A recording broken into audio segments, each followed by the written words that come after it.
A bad camping decision does not feel bad when you make it. It feels practical. You pick the quieter site because the others are full. You ignore the sign because it looks old. You wait a little longer because leaving in the dark feels worse.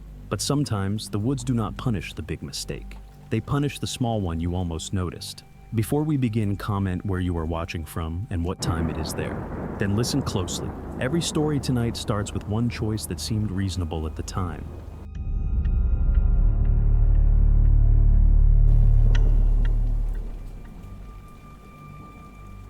The part I still hate remembering is that I saw the mud line before we put the tent down. It was right there on the pine tree beside the clearing. A dry brown stripe about chest high wrapped around the bark, like somebody had painted it with a dirty brush. I looked at it for maybe 3 seconds. Then I looked away because looking too long would have meant admitting what it probably was. We had driven almost 5 hours to get there. It was one of those small forest campgrounds in western North Carolina, the kind with gravel loops, old wooden posts, and a creek you can hear before you see it. We were supposed to arrive before dinner. Instead, a wreck on the highway pushed us back. Then a wrong turn on a service road cost us another half hour. By the time we rolled through the campground entrance, the light was already thinning out between the trees. Most of the official sites were either taken or too close to other people. One had a family with 3 kids running around a picnic table.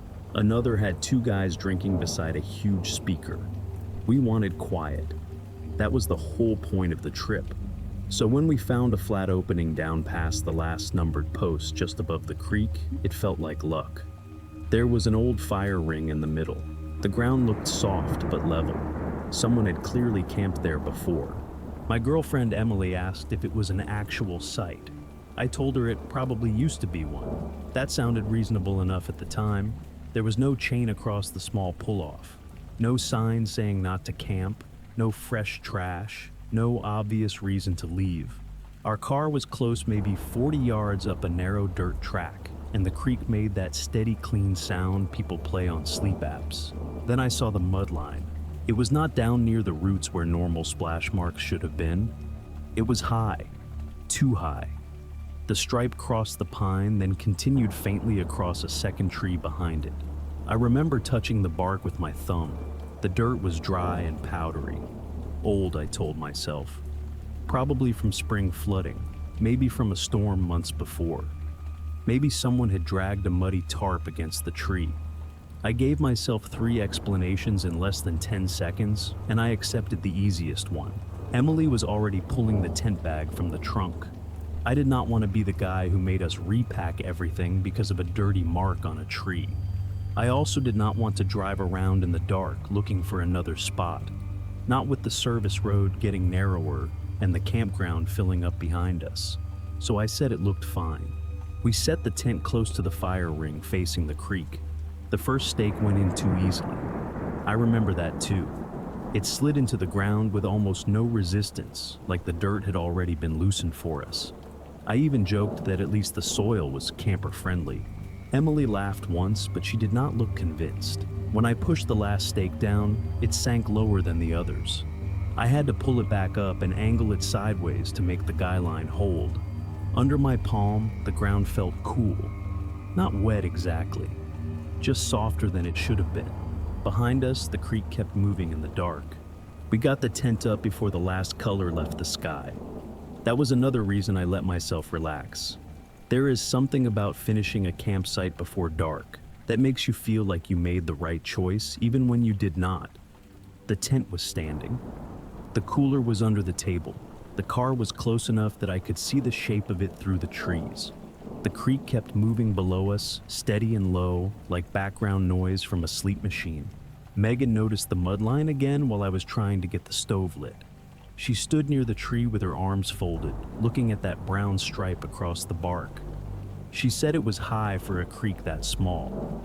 I told her it was probably from spring runoff, or maybe from a storm months earlier.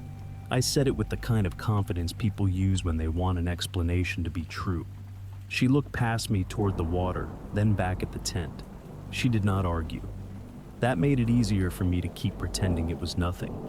We ate fast because the temperature dropped hard after sunset. Not dangerously cold, just enough to make everything damp. The kind of chill that gets into your sleeves and makes you hurry through simple things. I remember wiping condensation off the folding table and thinking it was early for that. I remember moving our shoes under the vestibule because the dirt around the tent was softer than I liked. Small things. Ordinary things. Things you can explain if you want to sleep. The creek sounded different after dinner. At first I thought I was imagining it because we had stopped talking. When people go quiet, the woods get louder. But it was not just louder, it had weight in it. Earlier the water had sounded like it was slipping over rocks. Now it sounded like it was pushing through them. I walked down a few steps with my headlamp and looked between the trees.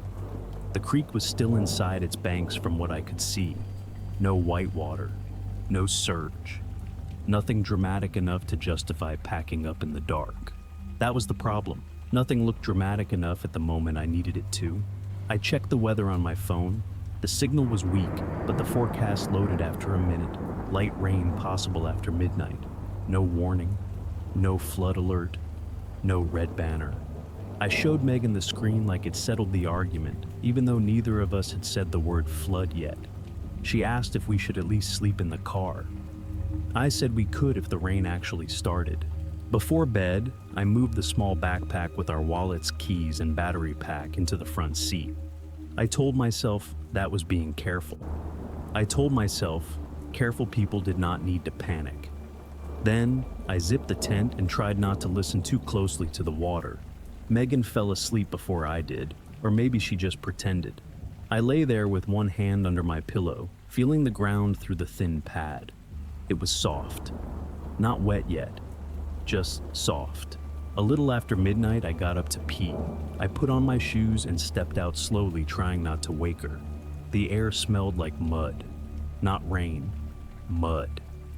My headlamp caught the creek through the trees, black and moving, but still low enough that I could lie to myself. Then the light passed over something above me. A white plastic grocery bag was caught in a branch near the edge of the clearing.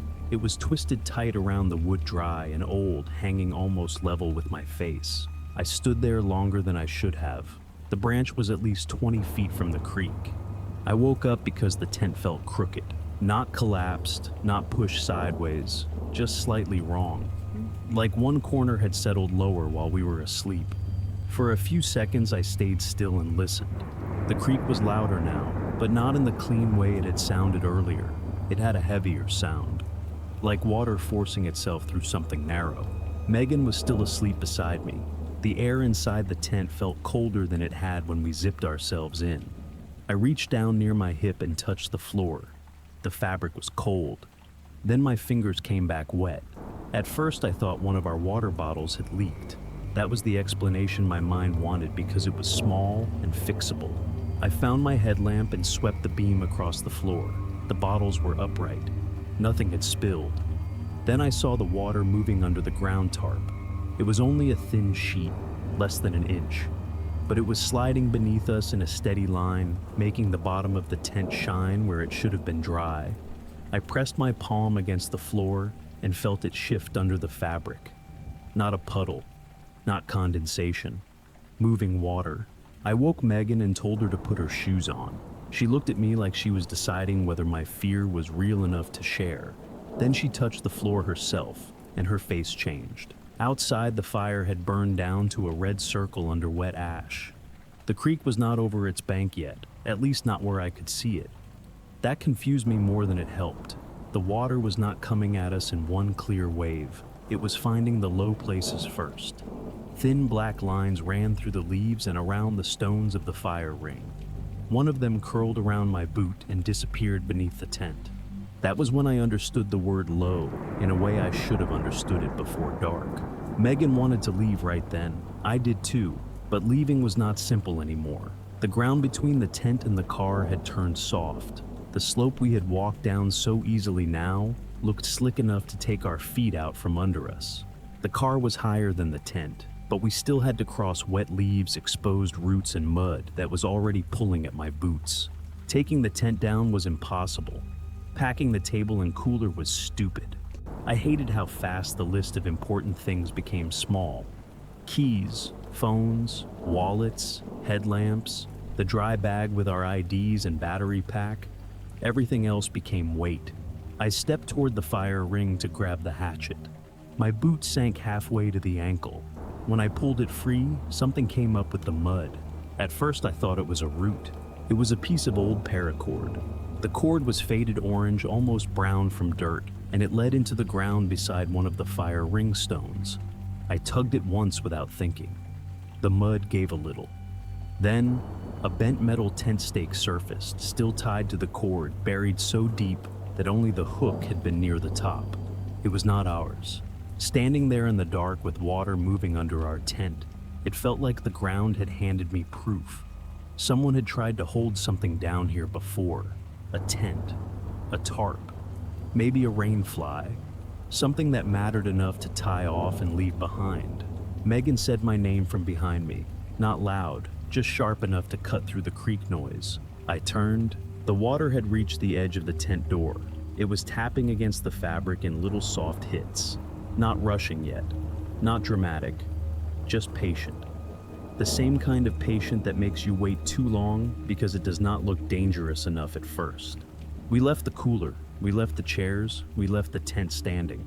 I shoved the keys into Megan's hand because her jacket pocket zipped and mine did not. Then I grabbed the dry bag and told her to follow my footprints exactly. It sounded like control when I said it, but my first step toward the car slid sideways and I had to catch myself on a sapling. When my headlamp swung up, the beam crossed the tree beside the tent. The mud line was there, the same one I had seen earlier, chest high, dried into the bark like a warning that had been waiting all evening for me to understand it. Only now, with the light shaking and the water spreading around our feet, it did not look old anymore. It looked like a measurement. The walk to the car was not far. That made it worse. In daylight, it would have taken maybe 20 seconds. That night, every step felt like a decision we were making too late. The mud pulled at our boots, wet leaves slid under us. Megan kept one hand on the back of my jacket, and I kept the headlamp pointed low because the ground mattered more than the trees. Halfway up the slope, she slipped. It was not dramatic. She did not scream. One foot just went out from under her, and she dropped hard onto one knee. I grabbed her under the arm and pulled before I even knew what I was pulling against. Her shoe made a sucking sound when it came free. Behind us, the creak noise filled the dark like static. When we reached the car, my hands shook so badly I missed the door handle twice. We threw the dry bag into the back seat, climbed in, and locked the doors. I started the engine and turned the headlights toward the clearing. The tent was still standing. For some reason, that was the image that stayed with me. Not the water, not the mud, the tent. Upright and ordinary, glowing faintly under the beams, like nothing terrible was happening to it yet. But the ground around it had turned black. The fire ring was almost gone. One of our folding chairs floated sideways, caught against a root. Then something pale moved through the headlights. I could not tell what it was.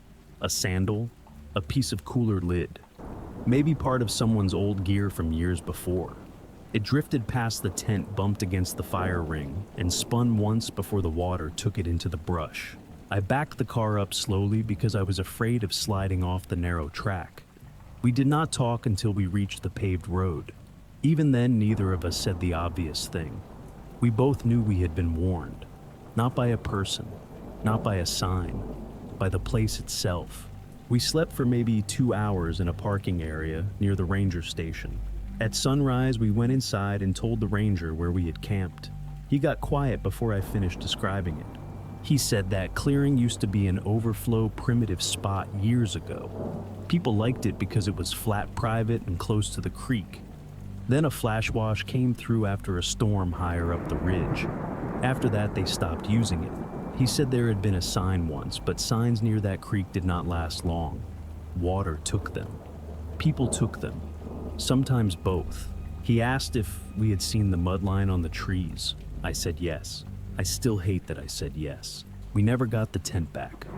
The ranger told us not to go down there ourselves. And by the time staff checked later that day, most of our gear was gone or buried. They found one chair, the cooler, and the little hatchet. Nothing else. A week later, I cleaned out the trunk of my car and found something under the dry bag. It was a tent stake. Old, bent, stained dark near the hook.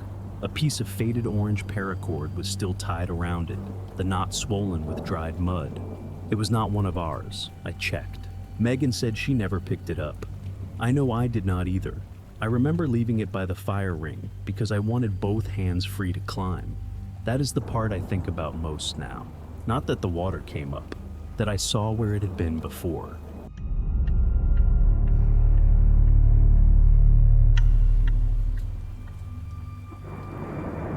I used to think trail closed signs were mostly for people who didn't know what they were doing. That sounds arrogant now. I know that. But at the time, it did not feel arrogant. It felt practical. We had been camping outside Bend for 2 nights, and the campground was full of people who treated every short trail like a guided tour. Kids with glow sticks, retired couples with trekking poles, a guy in a brand new vest taking pictures of every sign like he was documenting a crime scene. We were not careless people, at least not in the way careless people imagine themselves.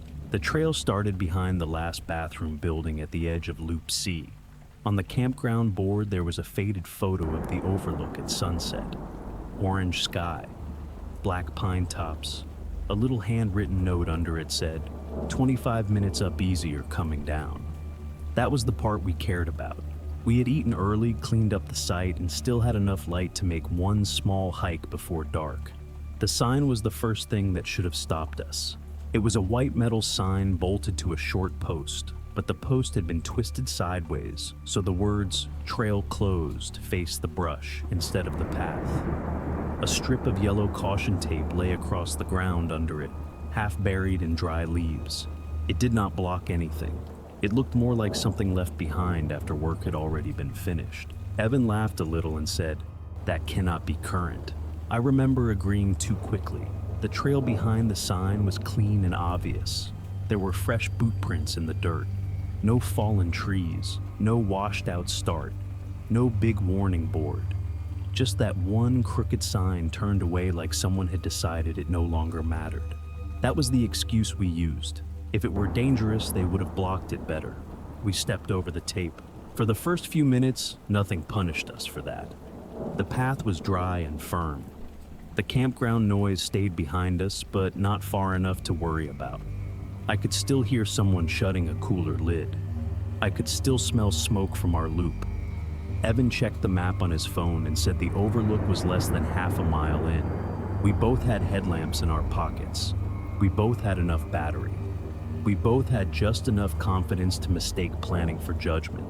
About 10 minutes in, the trail bent around a cluster of thin pines. I turned back because I wanted to see how far we had come. The sign was not visible anymore. That should have been normal. Trails curve, trees block things. But the part that bothered me was the angle. From where we stood, I should have seen the back of the post through the trees. I should have seen a white rectangle even if I could not read it. There was nothing there but brush. Evan told me to keep moving before we lost the sunset. I did. I wish I could say I hesitated longer. I wish I had treated that small absence like information. Instead, I told myself we had only walked farther than I thought. The trail stayed normal long enough to make us feel right. That is the part people forget when they hear stories like this. They imagine the mistake announcing itself immediately. They imagine cracked earth warning tape snapping in the wind, some obvious sign that only an idiot would ignore. It was not like that. The dirt was packed. The switchbacks were clean. Someone had cut back the brush recently enough that the branch ends still looked pale. Evan kept saying the same thing in different ways.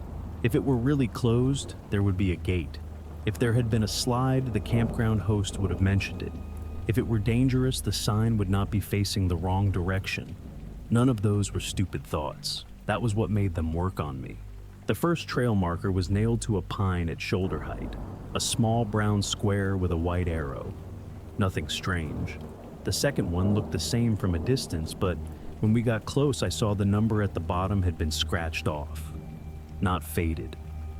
Scratched. Little curls of brown paint still clung to the grooves like someone had used a knife. I stopped under it and shined my phone light up at the tree. Evan said maybe kids. I wanted that to be true. Campgrounds have bored kids. People carve names into picnic tables. They steal firewood and throw rocks at signs. A scratched marker was not enough to turn around for, especially when the overlook was supposed to be close. So, I nodded and we kept going. A few minutes later, we found another marker. This one had been scratched too. Under it, half hidden behind bark and moss, there was an older marker. Smaller, more weathered. Its arrow pointed back the way we had come, but not exactly back. It pointed down a narrower cut between the trees, a side path that looked like it had not been used in years. That was the first time Evan stopped making jokes. We checked the offline map again. The blue line on the screen showed one clean trail to the overlook. No split, no side route, no warning.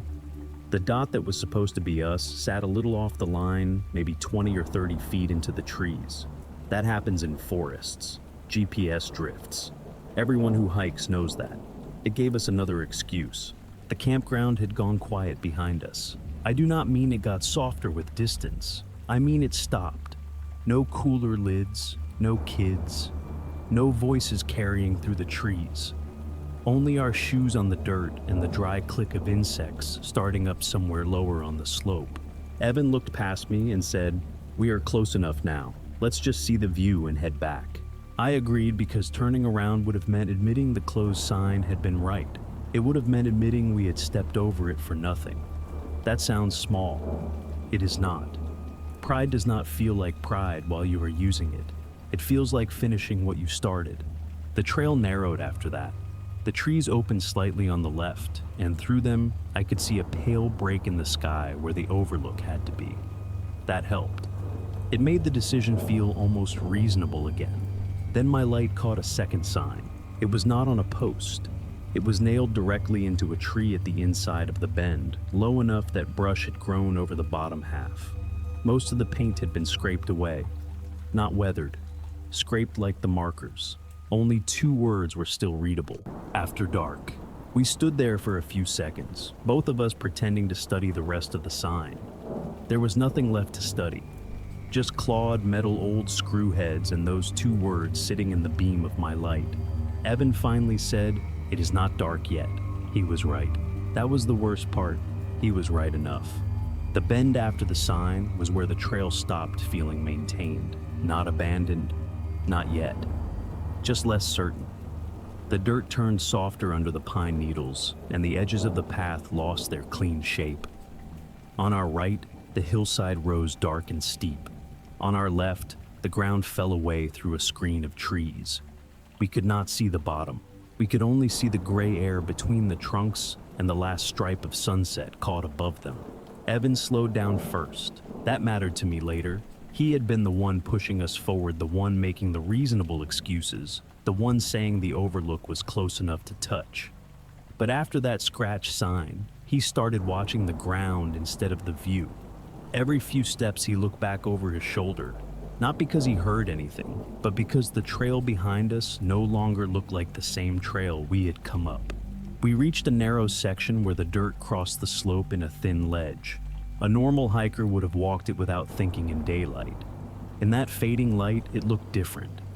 The outside edge had cracked in 2 places, hairline splits running across the path, like someone had drawn them with a knife.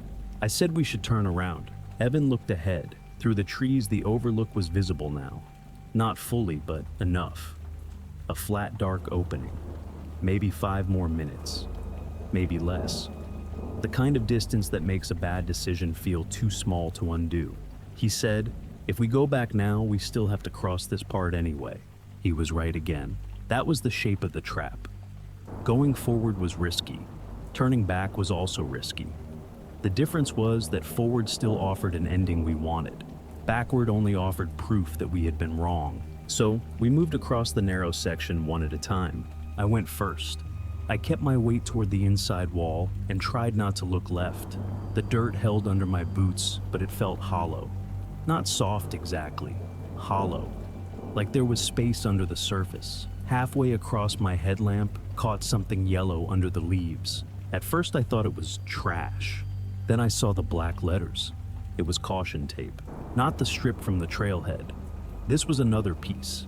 It had been stretched across this part of the trail at some point, because both ends were still tied to branches on either side. The middle had been torn down and pressed into the dirt, then covered with leaves until only one corner showed. Evan whispered, "Okay." That one word was the first honest thing either of us had said since we stepped over the tape at the start. I crouched, brushed leaves away, and found more of it. The tape ran across the trail exactly where the cracks began. Under it, half buried, was a metal stake with orange plastic on the top. One of the temporary trail stakes rangers use when they want people to notice a closure. Someone had not just dropped the tape, someone had taken it down. Past the tape, the outside edge of the trail had broken away in a fresh crescent. The dirt below it looked raw and damp. Near the broken edge, there was one boot print. Clear, deep, pointed outward. There were no matching prints coming back. Neither of us said anything for a few seconds. The forest had gone very still around that little ledge. I remember hearing my own breath inside my ears and the faint sound of small stones ticking somewhere below us. Then the dirt under Evan's right boot shifted. It did not collapse. It sank maybe an inch, maybe less. But he froze and his hand grabbed the tree beside him so hard that bark flaked off under his fingers. That was enough. We turned around slowly. No running, no panic. Just two people finally understanding that the safe choice had passed us a while ago, and now all we had were less dangerous versions of being wrong. The first marker on the way back should have best pointed toward the campground. It did not. The white arrow pointed down the narrow side path we had seen earlier, the one hidden behind moss and bark. I stared at it for longer than I should have. I knew we had not come from there. Evan knew it too. But the main trail behind us looked darker now, and the arrow looked official. We did not take the side path. That is one decision I am still proud of, even if it came too late. The arrow looked official. The marker looked like every other trail marker in that forest. But I knew the shape of the path we had walked in on. I knew we had not come through that narrow cut between the trees. Evan knew it too. So we ignored the arrow and followed the ground instead.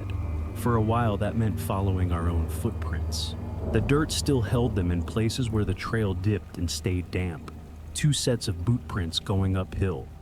Mine a little wider. Evan's with a missing notch in the left heel. We moved slowly, headlamps pointed down, stepping where we had stepped before. It felt childish and desperate. It also worked. Then the dirt changed to dry pine needles, and the footprints disappeared. We stopped there longer than we should have. The woods were not loud, but they were not silent either. Somewhere below us, branches rubbed together in the wind. Farther back from the direction of the narrow ledge, I heard a sound like plastic being pulled tight. Evan turned his head. I said no. He did not argue. That was how I knew he had heard it too. The sound came again, a long, faint stretch. Then a soft snap, like caution tape released from someone's hand. Every stupid part of me wanted to look back, to prove it was wind, to prove a branch had caught the tape, to prove there was not a person behind us resetting the trail while we tried to leave it. We kept walking. The GPS on my phone was useless by then. The blue dot drifted off. The trail corrected itself, drifted again, and finally sat still in the middle of blank green space. Evan wanted to use the compass app. I told him no. Not because I had a better plan, but because the phone had already lied enough. We used the slope instead. Down felt like campground. Down felt like bathrooms and paved loop roads and other people's fires. It took almost 40 minutes to reach the back of Loop C. The first thing I saw was the yellow bathroom light through the trees. I have never loved an ugly campground bathroom more in my life. We came out behind the building covered in dust and sweat, with leaves stuck to our socks and mud dried across our hands. A woman walking her dog stared at us like we had crawled out from under something. We went straight to the host site. The camp host listened without interrupting. Then he got his radio and called someone. He asked where we had entered, and when we told him, his face changed in a small way that made my stomach drop. He said the Overlook Trail had been closed after a partial slide 2 weeks earlier. Not for maintenance, not for a few branches. The outside edge had given way near the top. I told him the sign was turned away from the trail. He asked if I had a photo. I almost said no. Then I remembered taking one at the start because Evan had joked that the crooked sign looked lazy. I opened my phone and found it. The sign was there, the same white metal, the same twisted post, the same yellow tape on the ground. But it did not say trail closed. It said, "Do not continue after dark." I stared at the picture until the words stopped looking like words. Evan leaned over my shoulder and said nothing. The host asked if we were sure that was the sign we had seen. I wanted to say yes. I wanted to say no. Both answers felt wrong, because when we stepped over that tape, the sun had not gone down yet. They searched the trail the next morning and found the second warning tape pulled loose near the ledge. They found fresh slide damage. They found a boot print at the broken edge, but the host said hikers stepped too close all the time. He said it like he wanted that to be enough. A few days after we got home, I dumped my hiking boots out by the garage because they still had grit inside them. A small piece of yellow plastic fell from the right boot. It was torn at one corner and dirty along the edge. Caution tape or something close to it. I picked it up and held it in my palm for a long time. I do not know how it got inside my boot. The part that bothers me most is not the sign. Memory can bend when you are scared. People can misread things in bad light. What bothers me is that we saw a warning and decided it was probably meant for someone else.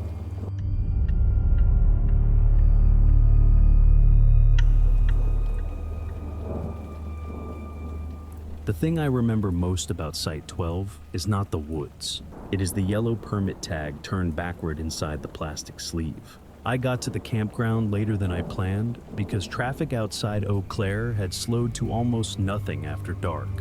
By the time I reached the forest road, the office building was closed and the front window was dark, except for a soda machine glowing beside the entrance. That was normal for late season camping. Most people checked in earlier. The campground switched to self-pay after 6. I parked under the map board near the entrance and checked the site list with my phone light. Most of the loops were marked occupied with little metal clips beside the numbers. A few sites were still open, but some were too close to the road, and one sat directly beside a loud RV running a generator, even that late at night. I almost left right there. Looking back, I wish I had. But it was cold. I had already driven 3 hours, and the idea of trying to find another campground in the dark felt more dangerous than staying somewhere imperfect for one night. Loop B sat farther back in the trees and looked older than the front half of the campground. Narrower roads, smaller sites, older picnic tables. I drove through slowly with the window cracked, smelling wet pine and smoke from dying campfires. That was where I found Site 12. It looked better than the others immediately. Flat ground, clean fire ring, no trash. A bathroom building maybe 30 yards away with one weak yellow light still on above the door. The site post stood beside the gravel pull-in with the number 12 painted in faded white. And inside the plastic permit sleeve attached to the post, there was a yellow tag turned backward. I stopped the truck and leaned closer to look at it through the window. The backside of the tag faced outward blank, except for faint pressure marks from writing underneath. I could not read the name or dates because whoever placed it there had flipped it inward before sliding it into the sleeve. At the time, it barely registered as strange. Campers forget things constantly. People leave receipts clipped to posts. Hosts miss cleanup details. My first thought was honestly that someone had checked out early and the staff had not cleared the site yet. If there had been a real issue with the site, I told myself they would have blocked it off. That was the exact sentence I used. I unloaded quickly because the temperature kept dropping. Tent first, sleeping bag second. The ground was firm enough for stakes, though colder than I expected. Somewhere deeper in the trees, a branch cracked once, then everything went quiet again. I remember glancing at the yellow permit tag several times while I worked. Not because I thought it meant anything, because it kept moving. Not swinging hard, just a small uneven tapping inside the plastic sleeve, like the tag was lightly hitting the front every few seconds. The air around the site barely moved, but the tag kept shifting anyway. I finally told myself the sleeve was loose and stopped paying attention to it. When I hammered the last tent stake into the ground near the edge of the site, the metal hit something below the dirt with a sharp clink. Not a rock. Metal. The sound traveled up the stake and into my hand, hard enough that I stopped moving for a second and listened. Then I pulled the hammer back and hit it again anyway. I finished setting up, because that was easier than thinking about what the stake had touched. That is another thing I hate admitting. When something feels wrong, but not wrong enough, you keep doing the task in front of you. You zip the tent, you unroll the sleeping bag, you set the cooler where raccoons cannot get it. You make ordinary movements, because ordinary movements make the situation feel ordinary too. I put my food bag back in the truck instead of leaving it on the picnic table. I kept my keys in my jacket pocket. I checked that my phone still had battery. Those little choices made me feel careful. They let me believe I was adjusting to the risk, not ignoring it. The bathroom light helped. It sat beyond the trees at the bend in the loop, weak and yellow, but visible through the trunks. That light did more than it should have. It made Site 12 feel connected to people. It made the campground feel occupied, managed, explainable. If anything happened, I told myself I could get to the bathroom building in less than a minute. I started a small fire and sat at the picnic table with a gas station sandwich I had bought on the way in. The yellow permit tag kept tapping inside the sleeve behind me. Not constantly, just often enough that every time I forgot about it, it reminded me it was still there. I turned once and stared at it. The air was almost still. The smoke from the fire rose straight up before flattening under the branches. Nothing else around the site moved. I told myself the sleeve was loose. Then I looked into the fire ring and noticed the ash. At first I had thought the ring was clean because there was no trash in it. No cans, no foil, no half-burned paper plates. But under the top layer of gray ash, there was a darker red line near one of the stones. I leaned closer and felt heat against my face. Not much, but enough. Someone had burned a fire there earlier that day, maybe only a few hours before. That should not have mattered. Campers leave sites late all the time. Maybe the last person checked out that afternoon. Maybe the host had not updated the board. Maybe the yellow tag belonged to them. I had answers ready before I had questions. Still after eating, I walked back toward the entrance board to check Site 12 again. I took my flashlight and left the fire low. The loop road was empty except for one RV farther down, with blue light flickering through its blinds. No one was outside. No one called after me. The self-pay board looked exactly the same as before. Small map, metal clips, weather-warped envelopes, sites marked occupied in black marker. Site 12 had no clip beside it, no reserved note, no handwritten name. But near the bottom of the board, under a plastic cover where old campground notices were pinned, there was a narrow line written in pencil, 12 hold. Most of it had been erased. The word hold was still visible if I angled the flashlight just right. I stood there trying to decide what that meant. Hold for maintenance, hold for a late arrival, hold because someone had paid and not shown up. It could have meant anything, which made it easy to choose the meaning that let me go back. By then the temperature had dropped again. My hands were cold. The other open sites I had passed were either close to the road or too near other campers. Leaving the campground would mean driving forest roads at night, tired with no reservation anywhere else. So I made the kind of decision that sounds reasonable until you have to explain it later. I stayed. When I got back to Site 12, the fire had burned lower and the bathroom light still glowed through the trees. The truck was where I had left it.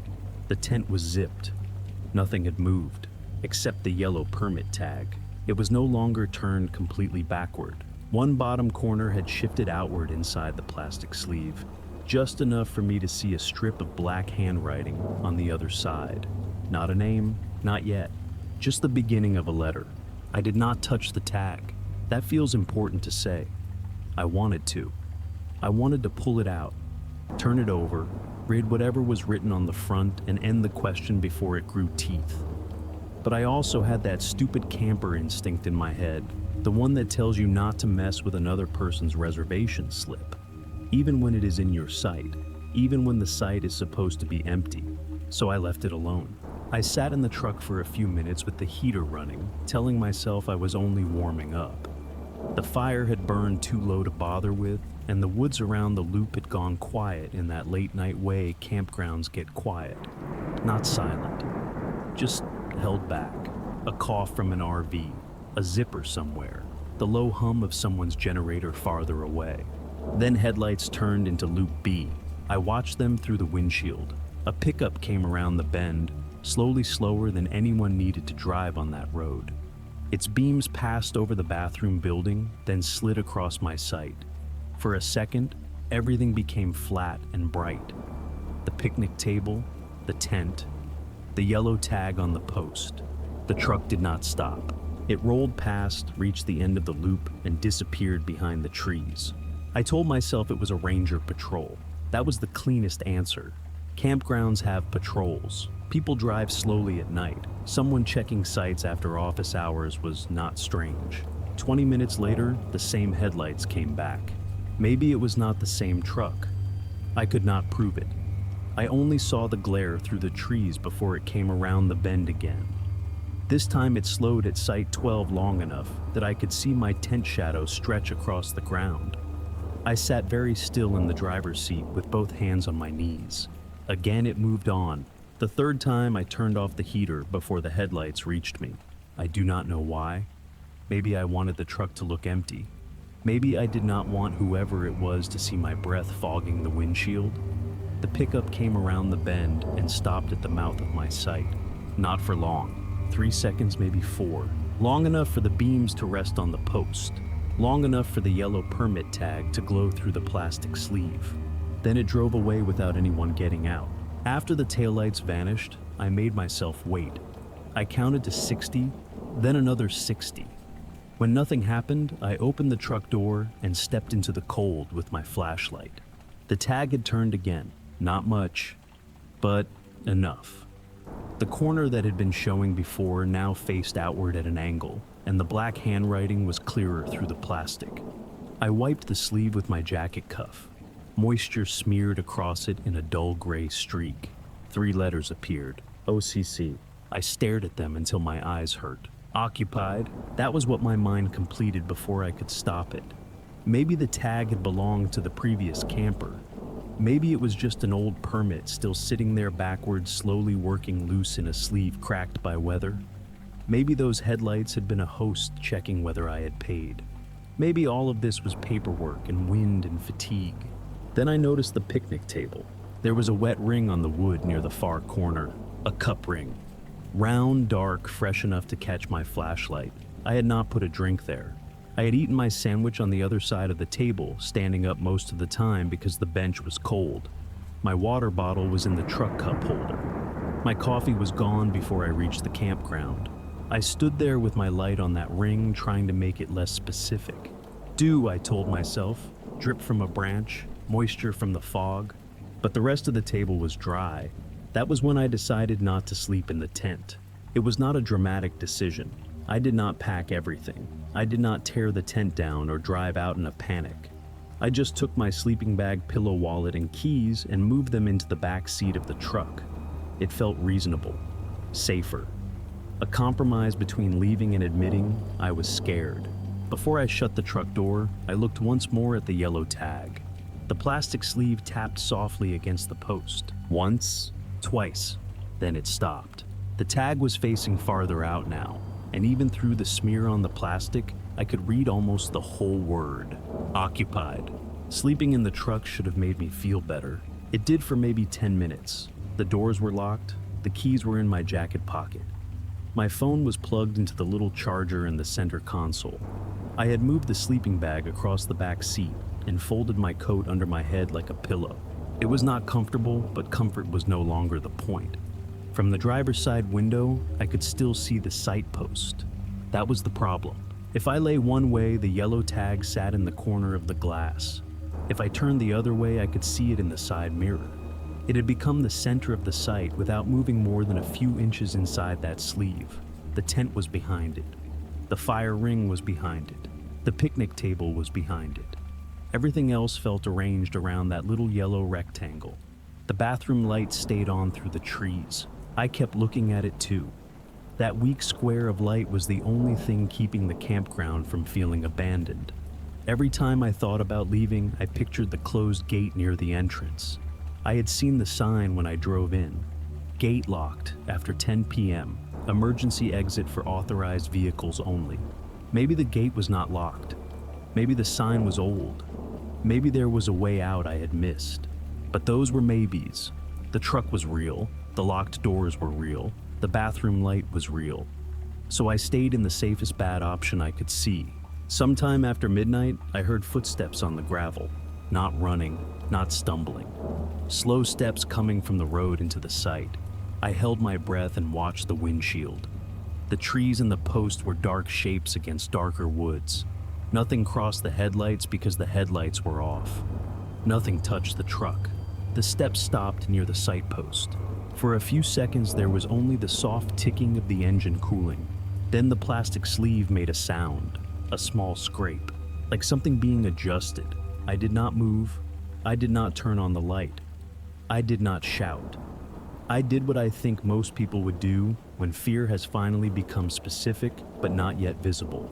I made myself smaller inside a locked vehicle and waited for the situation to decide what it was. No one appeared. No one knocked. After a while, the gravel crunched again, moving away from the truck. The sound went back toward the road, then faded near the bathroom building. I waited until my legs hurt from staying still. Then my phone vibrated. It startled me so badly that my hand hit the window. The screen lit up in the cup holder. For most of the night, I had barely had 1 bar of service. Now, a notification sat at the top of the screen. Reservation confirmed Site 12. For a moment, I honestly thought it was some delayed message from the campground system. Maybe I had accidentally booked while checking availability earlier. Maybe my phone had refreshed. Maybe the self-pay board was tied to online reservations in some way I did not understand. I unlocked the phone. The email would not fully load. The header appeared first, then the preview text broken by bad signal. My name was there, first and last. Under it was the site number, Site 12. Then the check-in date. That day, the timestamp at the top of my phone read 1:13 a.m. But the reservation line in the email preview said the booking had been created 3 days earlier. I had not planned this trip 3 days earlier. 3 days earlier, I was still deciding whether to work through the weekend. I had not chosen this campground. I had not packed the truck. I had not even checked the weather. I tried to refresh the email, and the signal dropped back to nothing. That was when I finally opened the driver's door. I did it because I wanted to leave, not because I wanted to check the tag, not because I wanted to understand. I wanted to start the truck drive to the gate and find out whether locked meant locked. But before I got fully into the front seat, I looked through the windshield. The yellow permit tag was facing outward now, completely. The plastic sleeve was still. The post was still. The woods behind it were still. Black markers showed through the dirty plastic. Occupied. Under that was a name. I could not read it from the truck, and I did not get out to try. I stayed in the truck until the sky started to turn gray. That sounds calmer than it was. I did not sleep. I did not even close my eyes for more than a few seconds at a time. Every small sound outside the truck made my body tighten. A branch shifting. The engine clicking.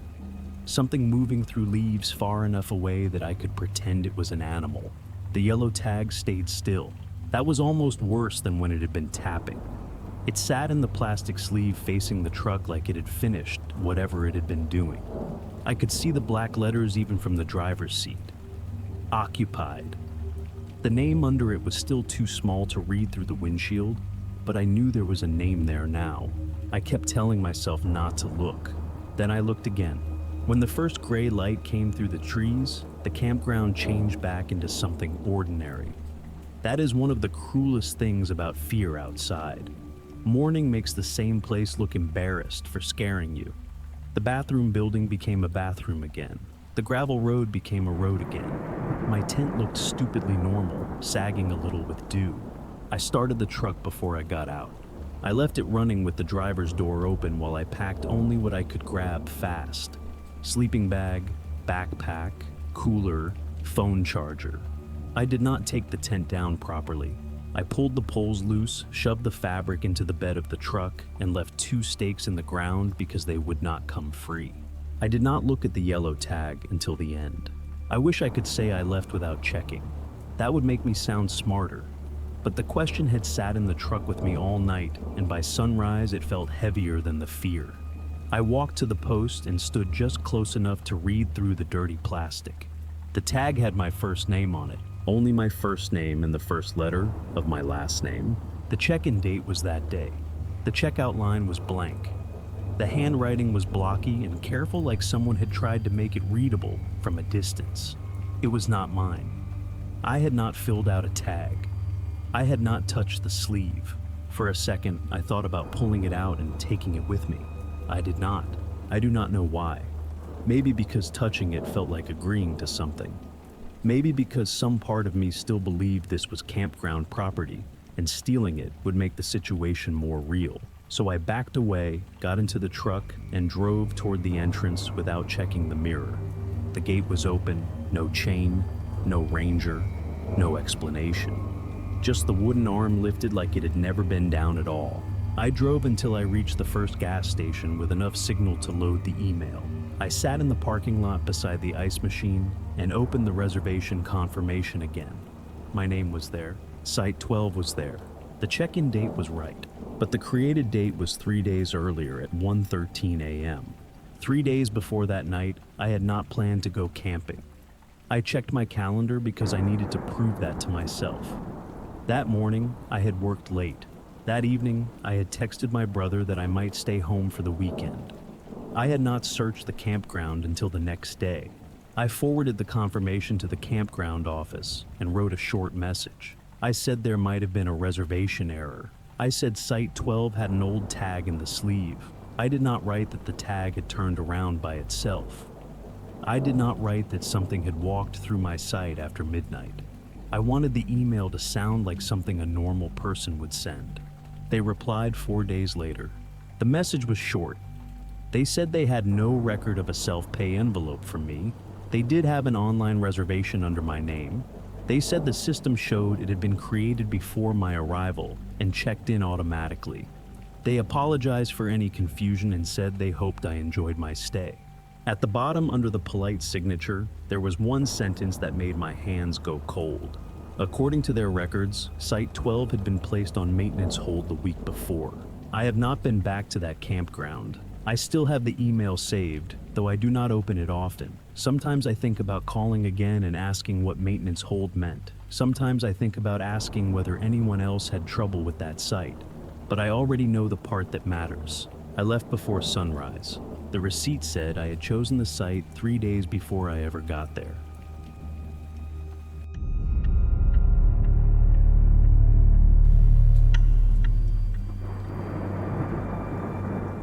The thing I regret is not starting the fire. It is feeding it after I already knew something was waiting for it to go low. That weekend was supposed to be simple. One night at a family campground in western Pennsylvania. Nothing remote, nothing deep in the back country. Just a small tent, a fire ring, a cooler, and my 8-year-old daughter trying to act like she was not afraid of the woods. Her mother and I had separated that spring, and I was still learning how to make weekends feel normal. I picked that campground because it had bathrooms, numbered sites, and other families close enough that you could hear voices through the trees. It felt safe in the way organized places feel safe. Gravel roads, quiet hours posted on a wooden board, bundles of firewood stacked outside the little camp store. Our site sat near the end of a loop, not isolated, but not crowded either. There was another tent 2 sites down and a small camper trailer across the road. When we got there, my daughter helped me unroll the sleeping bags and kept asking whether animals came close to tents at night. I told her no. That was not exactly true, but it was the kind of answer you give a kid when you want the night to go well. By the time dinner was over, the fire was the only thing she trusted. She sat on the log bench with her knees pulled up, watching the orange light move across the trees. Every time the flames dipped, she looked past the fire ring into the dark. The first sound came when the fire dropped to coals. It was only a few steps, Dry leaves, a slow crunch just outside the edge of the light behind the picnic table. Not close enough to see, not far enough to ignore. I lifted my flashlight and swept it through the trees. Nothing moved. My daughter asked what it was. I told her probably a deer. Then I added raccoon because deer sounded too big after I had already said it. She nodded, but she did not take her eyes off the place where the sound had come from. I put another split log on the fire. The flames caught fast. Light climbed up the trunks behind the table. The darkness pulled back a little, and the stepping stopped at once. That should have bothered me more than it did. Instead, I felt relieved. The fire got bigger. My daughter relaxed. The campground felt like a campground again. Somewhere across the loop, someone laughed inside a camper. A car door shut far away.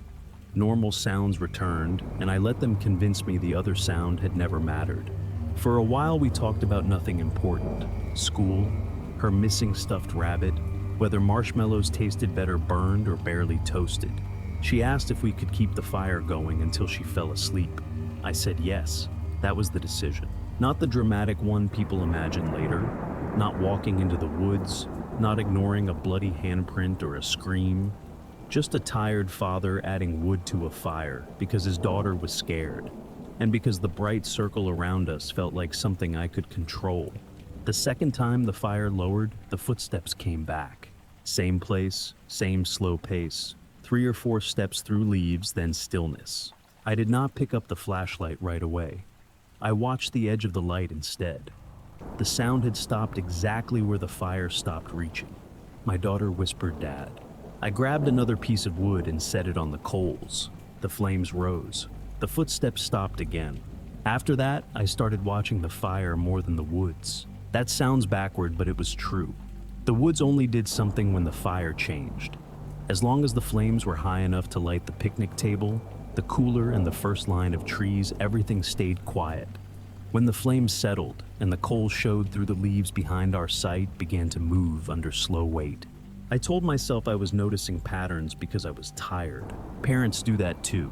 You spend enough time worrying about your kid and your brain starts connecting things that may not belong together. A sound, a shadow, a branch shifting at the wrong second. I wanted it to be that. I wanted the problem to be me.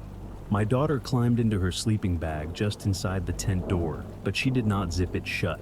She kept her head out so she could see the fire through the screen. Every few minutes, she asked if it was still big. I told her yes, even when it was not. The next time the fire sank low, I let it happen on purpose. I told myself I was testing it. That made it feel reasonable. I sat still with one split log across my knees and watched the red coals breathe under the ash. The trees behind the picnic table faded from brown to black. Then the footsteps started again, not from a different place. That was what made my stomach tighten. They came from the same strip of leaves beyond the table. 3 slow steps, a pause. Then, one more, as if whatever stood there had shifted its weight to see whether I would answer. I raised the flashlight. The sound stopped before the beam reached the trees. There was nothing there. No eye shine, no deer shape between the trunks, no raccoon on the table, just leaves, brush, and the empty black spaces between the pines. I put the log on the fire. The flames climbed. The sight brightened. My daughter relaxed inside the tent. She was quiet for a few seconds, then asked if animals were scared of fire. I said most of them were. She asked why one kept coming back. I did not answer right away. Across the road, the little camper trailer had gone dark. 2 sites down, the other tent was still zipped, but the lantern that had been hanging outside it earlier was off now. Quiet hours had settled over the loop, and our fire was the only bright thing left at that end. That was when I noticed the chair. At the empty site beside ours, there was a green folding chair near the cold fire ring. I had seen it earlier when we walked to the bathroom. Back then, it had been facing the road like someone had used it to watch kids ride bikes past the campsites. Now it faced us. Not perfectly, not theatrically, just angled enough that the seat pointed toward our fire ring. I stared at it for a long time, trying to make myself remember it wrong. Maybe the camper who owned it had moved it before going to bed. Maybe I had not paid attention earlier.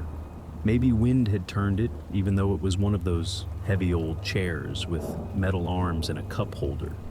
Maybe none of this was connected. Those were the answers I needed, so I used them. My daughter whispered from the tent, "Dad." I looked back at her. She was sitting up now, her face pale in the firelight. She said, "Why do they stop walking when the fire gets bigger?" I felt something in me go very still. I had not said that out loud. I had not told her what I thought the pattern was. I had been careful with my face, careful with my voice, careful with the flashlight. But she had noticed too. I picked up the last full piece of wood from the bundle and set it beside my foot, not on the fire. For the first time that night, I understood that keeping the flames bright was not solving the problem. It was teaching me the rule. The bundle had 3 pieces left. That was what made the next decision feel so small. 3 pieces of split wood beside my boot. Not enough to last the night. Maybe enough to get her asleep. Maybe enough to keep the circle of light wide until I figured out what to do. I checked my phone. No emergency alert, no missed calls. 1 bar of service that came and went. The campground map was folded in the front pocket of my backpack, but I already knew where we were, near the end of the loop, maybe a quarter mile from the camp store, maybe less. In daylight, it would have felt ridiculous to be afraid there.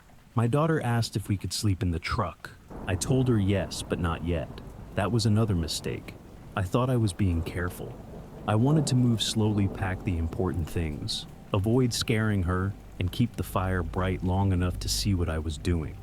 I did not want to rush her into the dark and make a memory worse than it already was. The fire sank again while I was thinking. The footsteps returned before I touched the wood.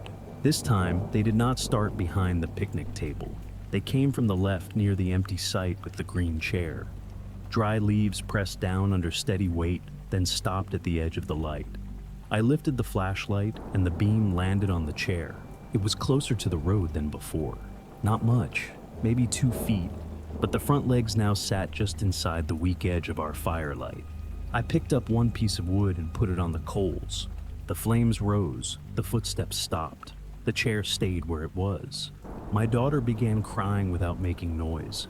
Just tears on her cheeks, her mouth pressed tight because she was trying not to make me more scared. That did something to me. Fear for yourself is one thing. Fear in your child's face is different. It makes every option feel like failing. I told her to put on her shoes inside the tent. Then I stood up and walked to the truck for the extra wood bundle I had left in the bed. I did not want more wood for the fire. Not really. I wanted the bundle because it was next to the truck, and the truck was where we needed to go. I wanted a reason to move toward it without telling her we were leaving. I wanted the transition to feel normal. Halfway there, I heard the steps move with me. They were not behind me. They were out to my left beyond the reach of the firelight, matching the distance but not the rhythm. When I slowed, they slowed. When I stopped, they stopped a second later. I did not turn the flashlight toward them. That may be the only smart thing I did. I kept the beam on the truck, opened the tailgate, grabbed the wood bundle with one hand and the small duffel with the other. My keys were already in my pocket. I left the cooler. I left the camp chairs. I left the second lantern sitting on the table because reaching for it meant turning my back.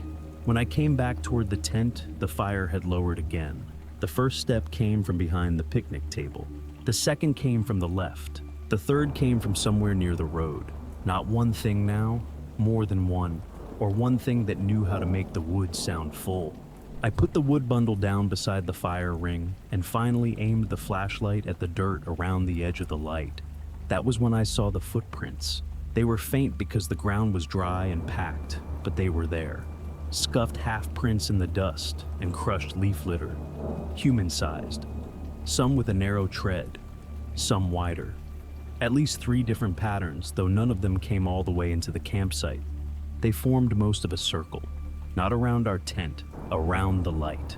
Every print stopped where the fire glow faded into dark. I stood there too long. My daughter called me from inside the tent and her voice broke whatever held me in place. I told her to come out with her shoes on and nothing else. She asked about her backpack. I said leave it. She asked about the stuffed rabbit. I said leave it too, and I hated myself as soon as I said it. I grabbed her hand when she came out. The fire was low again, lower than I wanted. The ring of light had pulled tight around us. From the trees behind the picnic table, the footsteps started walking back. We moved toward the truck without running. I wanted to run. Every part of me wanted to grab her under the arms and carry her, but the ground between the tent and the truck was uneven, and I knew falling would be worse than moving slow. So I held her hand too tight and kept the flashlight pointed at our feet. I told her to look at the truck, not the trees, not the picnic table, just the truck. The footsteps stayed behind us. They did not rush, they did not chase. They walked at the same slow pace as before, moving through the leaves where the firelight could no longer reach. That almost made it worse. There was no panic in them, no anger. Just patience, like whatever was out there knew exactly how far the light went and exactly how long we had left inside it. Halfway to the truck, my daughter stopped. Not because she wanted to, because she looked back. I pulled her forward and the flashlight swung with my hand. For 1 second, the beam crossed the edge of the campsite. I saw the picnic table, the low fire, the green chair at the empty site beside ours. The chair was facing the truck now. I did not say anything. I opened the passenger door, lifted my daughter inside, and told her to buckle up. Then I slammed the door, ran around the front, and got in so fast my shoulder hit the steering wheel. The keys slipped once before I got them into the ignition. When the engine started, the headlights flooded the campsite. The fire looked small and harmless in the sudden white light. Our tent stood open. The cooler sat beside the table. The green chair was visible across the road, empty and still. At the edge of the dirt around the fire ring, the footprints were clearer in the headlights. A broken circle, none inside it. I backed out slowly because there were trees close to the pull-in, and I could not afford to hit one. My daughter was quiet beside me. Too quiet. I looked at her once and saw her staring straight ahead with both hands closed around the seatbelt. As we turned onto the loop road, the fire behind us dipped low. Then it flared. Not much. Not like gasoline. Just a sudden lift of orange, as if someone had placed a fresh piece of wood on it after we left. I saw it in the rearview mirror for half a second before the trees blocked the sight. We did not stop at the camp store. We did not look for the host. I drove to the front gate and out onto the county road, then parked under the first gas station light I found. My daughter fell asleep there with her shoes still on and her jacket zipped to her chin. I stayed awake until morning.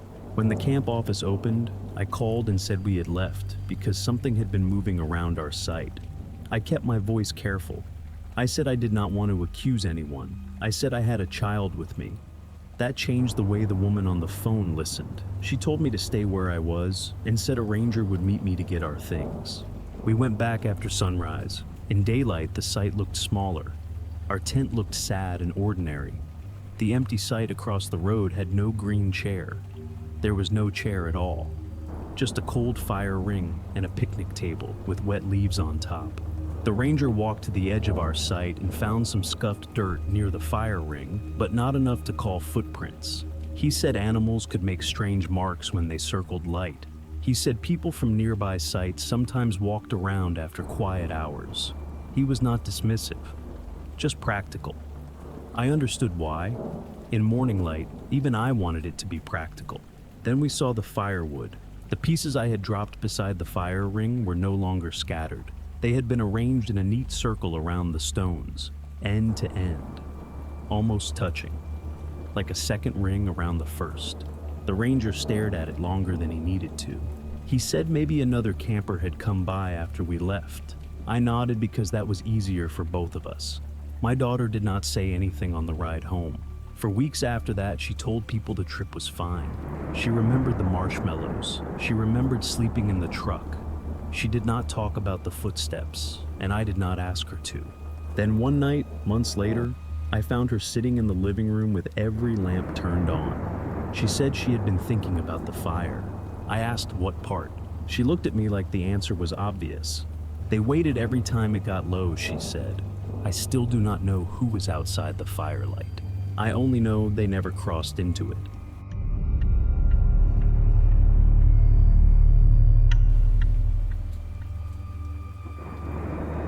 The first mistake was listening to a man who sounded like he knew the place better than we did. That is the part that still bothers me. He did not act strange at first. He did not come out of the woods or stand in the road waving his arms. He was sitting beside an old camper 2 sites down from us, drinking coffee from a metal mug while the morning sky turned the color of dirty water. It was our last day at a small campground in eastern Tennessee, and rain was coming in hard by late afternoon. We had planned to stay until Sunday morning, but the forecast changed overnight. Flood watch, strong storms, possible washed-out secondary roads. Nothing dramatic yet, just enough to make leaving early feel smart. Claire and I started packing before breakfast. That was probably how he knew. At least that is what I told myself when he called over, "You folks heading out." I looked up from folding the tent. He was maybe in his late 60s, wearing a faded ball cap and a brown jacket with the sleeves pushed up. His camper looked lived in but not messy. 2 camp chairs, a cooler, a stack of firewood under a tarp. The kind of setup that makes someone seem like they belong there. I said we were trying to beat the weather. He nodded like he had expected that answer. Then he said, "Don't take the main road." That should have felt like advice. Instead, it felt like he had been waiting to say it. Claire stopped rolling the sleeping pads and looked at me. I remember the small pause between us, the kind couples have when both people notice the same thing, but neither wants to be the first to make it weird. The man pointed with his mug toward the back of the loop. There's a service cut through past the bathhouse. Locals use it when the front road gets soft.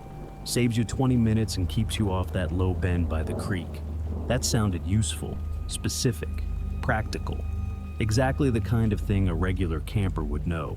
I asked if it was marked. He smiled a little and said, "Not really, but you'll see the tire tracks." A weak warning bell went off in my head, but the sky was already darkening over the ridge, and the main campground road had been muddy when we drove in. I could picture that low creek bend getting worse. I could picture us waiting too long, then crawling through mud in a 2-wheel drive SUV while rain came down in sheets. So I made his advice fit what I already wanted. Claire asked where the road came out. "County road," he said, "just stay right when it forks." Then, as if he had almost forgotten, he added, "If you hit the old fire pit, you went too far." I laughed because I thought he was joking. He did not laugh with me. We finished packing faster after that. I noticed him watching once, but only for a second. When I turned, he looked down at his mug like any older man minding his own business. By the time we pulled out, the first drops of rain had started tapping the windshield. The man raised 2 fingers as we passed. I lifted my hand back. Claire said, "Do you think he saw us packing, or did he already know we were leaving?" I told her he saw us packing. I said it too quickly. The road behind the bathhouse looked real enough. That mattered more than it should have. If it had looked abandoned or overgrown or blocked by a chain, we would have turned around immediately. Instead, it looked like the kind of unofficial road campgrounds always seem to have. 2 muddy tire paths through flattened grass disappearing between trees behind a maintenance shed. Claire checked the offline map on her phone while I eased the SUV past the last campsite in the loop. "There's nothing here," she said. I told her that was normal. And honestly, sometimes it is. Service roads do not always show up on hiking apps or campground maps. Maintenance routes get made over years by trucks cutting through soft ground. Rangers use shortcuts. Locals make unofficial exits. I had enough experience outdoors to build explanations faster than doubts. That was the real problem. The shortcut narrowed almost immediately. Trees pressed close to both sides, their wet branches scraping softly against the mirrors. The rain stayed light, but the dirt under the tires had already turned slick in places. Every few yards I could see fresh tread marks in the mud ahead of us. That helped. Fresh tracks meant people actually used this road. Fresh tracks meant we were not blindly driving into the woods because of one old guy with coffee in a weathered camper. Claire lowered the brightness on her phone and looked out the windshield. "At least someone's been through here recently." I nodded. Then after another minute or two, I realized something that made my hands tighten on the wheel. The tire tracks only pointed one direction, in. At first I thought I was reading them wrong, Wet mud distorts tread patterns, water fills grooves, tires slide.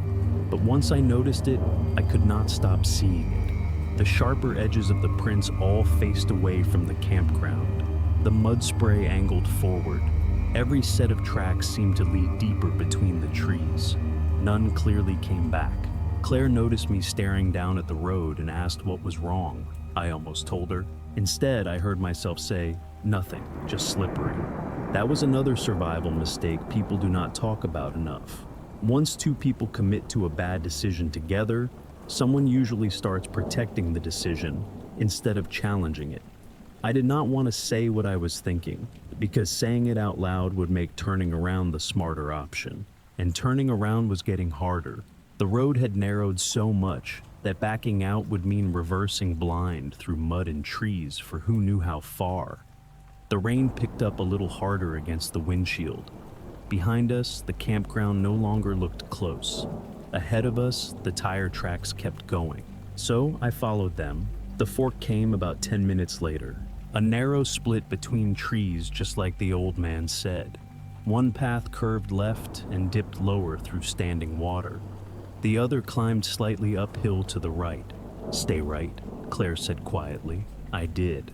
For a few minutes after that, the road actually improved. Less mud, fewer branches, enough space that I stopped worrying about the mirrors. That was the part that trapped us. The shortcut rewarded the choice just enough to keep us moving.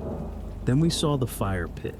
It sat in the middle of a clearing ahead of us, black with rainwater, and surrounded by old stones half buried in the dirt. No campsite marker, no picnic table. No sign anyone should ever have been camping there recently. Claire looked over at me. "You think this is the one he meant?" I slowed the SUV beside the clearing and stared through the rain at the empty fire ring. If you hit the old fire pit, you went too far. There was no road beyond it, at least not one I could see. I stopped the SUV before the front tires reached the clearing.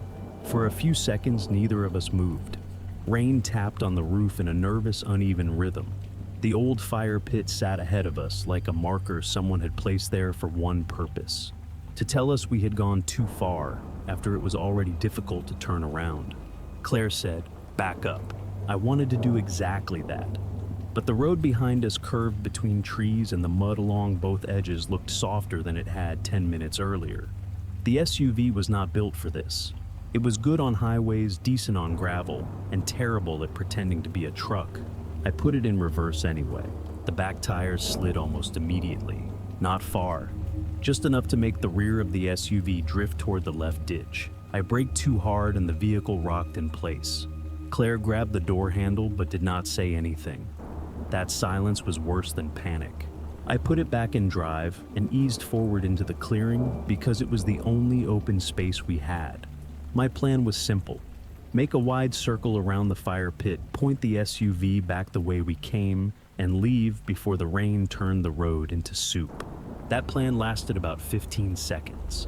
The clearing was full of tire marks. At first, that should have made me feel better. Other vehicles had been there. Other people had turned around. But as I rolled forward, I saw the pattern. The tracks circled the fire pit over and over, some fresh, some older, some cutting across each other at ugly angles where drivers had corrected too late. None of them led out the other side. Claire said, "This is not a shortcut." No, it was not. It was a place where people realized the same thing we were realizing. I turned the wheel left and kept the SUV moving slowly. The tires slipped, but held. Through the windshield, the fire pit passed close to Claire's side. The stones around it were black and wet, but there was something pale between two of them. At first, I thought it was a plastic bag. Then the headlights caught it, a reflector, small orange and cracked, nailed to a tree beyond the fire pit. It faced into the clearing, not toward the road, like it was meant to catch headlights only after a vehicle had already entered. There were more beyond it, not many. Just 2 or 3 dim orange squares farther between the trees, each one angled deeper into the woods. Someone had marked a way in, not a way out. Claire said my name, and I could hear her trying not to raise her voice. I told her I saw it. The rear tires slid again when I tried to complete the turn. This time, the right side sank lower. Mud sucked at the tread, and the traction light blinked on the dashboard. I pressed the gas too hard, then forced myself to stop before I buried us worse. We sat there with the engine running and the wipers dragging rain across the glass. There was one bar of signal on Claire's phone, then none. My phone had nothing. The campground was probably less than a mile behind us, but distance stops meaning much. When the road between you and safety turns into a mistake, you have to drive through backward. I got out only because I had to. I took the floor mats from the back seat and shoved them under the rear tires while rain ran down the back of my neck. I did not look into the trees. I kept my eyes on the ground, the tires, the mats. Practical things, things that made sense. Then the headlights caught something under the brush near the tree line, a cooler. Old tan, half hidden behind wet leaves. It looked like the one beside the old man's camper. Same color, same white lid, same black handle on one side. I stared at it too long, and Claire knocked on the window hard enough to make me jump. I got back in. We rocked the SUV forward and back. Once, twice. On the third try, the tires caught, the mats jumped and pulled us just far enough to finish the turn. That was when Claire made a small sound. She was looking at the rear window. Rain and mud had smeared across the glass while I was outside. But in the center of it, someone had drawn a shape with one finger. An arrow. It pointed past the fire pit, deeper into the clearing. We did not follow the arrow. That mattered to me afterward. There are parts of that morning I still replay in the wrong order, but I know we did not follow it. We did not drive deeper into the trees. We did not get out to look for another road. We only wanted to undo the mistake already behind us. I wiped the rear window with my sleeve until the arrow smeared into nothing. Then I backed the SUV toward the road we had come in on, slowly, inches at a time. Claire leaned halfway over the center console watching the right side, while I watched the left mirror and the muddy track ahead of us. Rain kept falling hard enough that the wipers never fully cleared the windshield. Every branch looked like movement. Every reflector looked like a light deeper in the woods. But the road back was still there. That was the only thing that saved us. The tires slipped twice more before we reached the narrow section between the trees. After that, the mud grew shallower, and I started recognizing the shapes of branches we had passed earlier. One broken stump, one bent signpost, the fork where we had stayed right. Neither of us spoke until the campground road finally appeared through the rain. I have never been so relieved to see a cheap wooden bathhouse in my life. The loop looked normal again. Campers moving under ponchos, someone loading bikes onto a rack, smoke drifting from a wet fire ring, morning sounds, human sounds, the kind that make fear feel childish once you are back around them. Then we passed the old man's site. It was empty. Not empty in the sense that someone had just left. Empty in the sense that no one had been there for days. No camper, no chairs, no cooler. The firewood stack was gone. The ground where the RV had been sitting looked flat and soaked without tire ruts or fresh gravel marks. Even the coffee mug I remembered seeing in his hand was gone from the picnic table. Claire told me to stop the car. I did. We sat there staring at the site through the rain while water ran down the windshield in crooked lines. I remember trying to force details back into place. Maybe we had remembered the wrong site. Maybe there had been another camper farther down the loop. Maybe exhaustion and stress had blurred things together. But I knew where he had been sitting. I knew because I remembered the shape of his awning light against the trees the night before. Claire asked very quietly, "Did we actually talk to someone?" I started driving again without answering. At the camp office, the woman behind the desk listened carefully while we explained about the shortcut road. She frowned before we even finished. "There's no service road behind Loop D," she said. I told her about the old fire pit and the reflectors. That made her expression change. Not dramatically, just enough that I noticed. She asked exactly where we had entered the road. I described the spot behind the bathhouse. She said there used to be an emergency maintenance trail there years ago, but flooding washed most of it out. Rangers blocked it because vehicles kept getting stuck, trying to turn around near an old burn clearing, the fire pit. I asked whether anyone camped in the site beside ours. She checked the screen at the desk and shook her head. "That site's been empty all week," she said. "Power hookup's broken." Claire looked at me, but neither of us corrected her. We left as soon as the rain slowed enough to drive safely. For most of the trip home, we barely talked. Every explanation sounded weak once spoken out loud. Maybe another camper had left early before daylight. Maybe we entered the wrong road by accident. Maybe the cooler in the clearing only looked familiar because old coolers all look the same in bad weather. I held on to those explanations until we unpacked the SUV that night. While pulling bags from the back seat, Claire found a folded piece of paper under the emergency blanket. It was a campground map, not the clean printed one from the office. This one was damp, folded into quarters, and marked with red ink. A rough line curved from our campsite through the woods toward the clearing with the fire pit. There was no starting point drawn from the old man's site. The line began exactly where we had parked.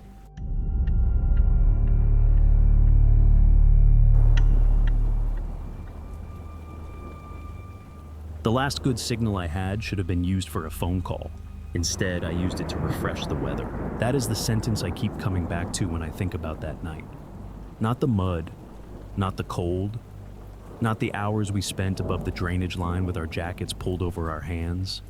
Just that one small choice. One bar of service, and I used it to check whether I needed help instead of asking for it. There were 3 of us on that trip, me, Aaron, and Miles. We were not experts, but we were not careless either. We had a backcountry permit, printed maps, a GPS unit, 2 battery packs, a first aid kit, and a bear canister that Miles kept joking was more organized than his apartment. The campsite sat below a long ridge in western Colorado, in a stand of thin aspens above a dry drainage bed.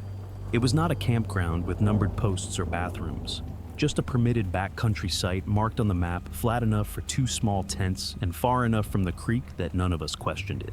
That was important later. At 6 in the evening, the sky was still clear. Not pretty clear, empty clear. Pale blue above the ridge, no wind, no smell of rain, no clouds stacked anywhere behind the trees. We cooked dinner early because the temperature was dropping fast, then sat on our sleeping pads near the tents and watched the light pull out of the valley. My phone had 1 bar if I held it above my head near a leaning aspen. I checked messages first, nothing. Then I opened the weather app out of habit. The alert loaded before the forecast did. Leave low areas before midnight. That was all the preview showed at first. I tapped it, but the full warning would not load. The little circle spun and spun. Then the signal dropped. I stood there with my arm still raised, staring at that half-loaded warning, like holding the phone higher could make the sky explain itself. Aaron asked what it said. I told him. Miles looked up at the ridge, then back at the clear sky. Low areas where that was the problem. Alerts in the mountains can cover huge areas. One valley gets hit and another stays dry. A storm 30 miles away can trigger warnings for places that never see a drop. We had all seen that happen before. The warning felt serious, but the world around us did not agree with it. The drainage bed below camp was dry. The creek was far enough away that we could barely hear it. The ground under the tents was firm. Nothing smelled wet. Nothing moved. I almost called the ranger station right then.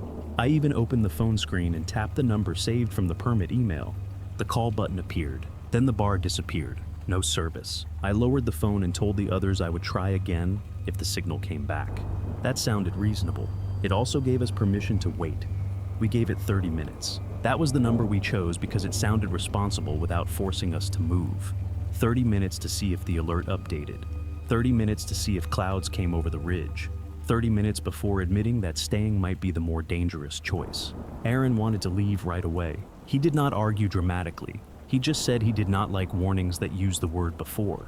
Leave low areas before midnight. Not avoid low areas. Not watch for changing conditions. Leave. That bothered him enough that he started rolling his sleeping pad before anyone else moved. Miles thought hiking out in the dark was the worst mistake. The trail back to the ridge was narrow in places, and the last half mile crossed loose rock. We had headlamps, but that did not make the trail safer. It only made us feel better about taking a risk. I ended up in the middle, which is where bad decisions sometimes happen. I said we should get ready to move, but not actually move yet. Pack the small things, keep jackets close, put the first aid kit and water in 1 bag. If the weather changed, we could go fast. If nothing happened, we would not have torn camp down for a warning that belonged to another valley. That sounded like a plan, so we followed it. Aaron packed his sleeping bag, but left the tent standing. Miles secured the bear canister and moved it near the trail side of camp. I kept checking my phone near the leaning aspen, raising it above my head every few minutes, like I was trying to catch something falling from the sky. No service. The GPS unit still worked, so I opened the offline map to look at the drainage lines. Our camp dot sat where it should have been, at first just above the dry wash and below the ridge trail. Then, while I was looking at it, the dot jumped. Not far, maybe 100 feet, but it moved downhill toward the wash. I frowned and waited for it to correct itself.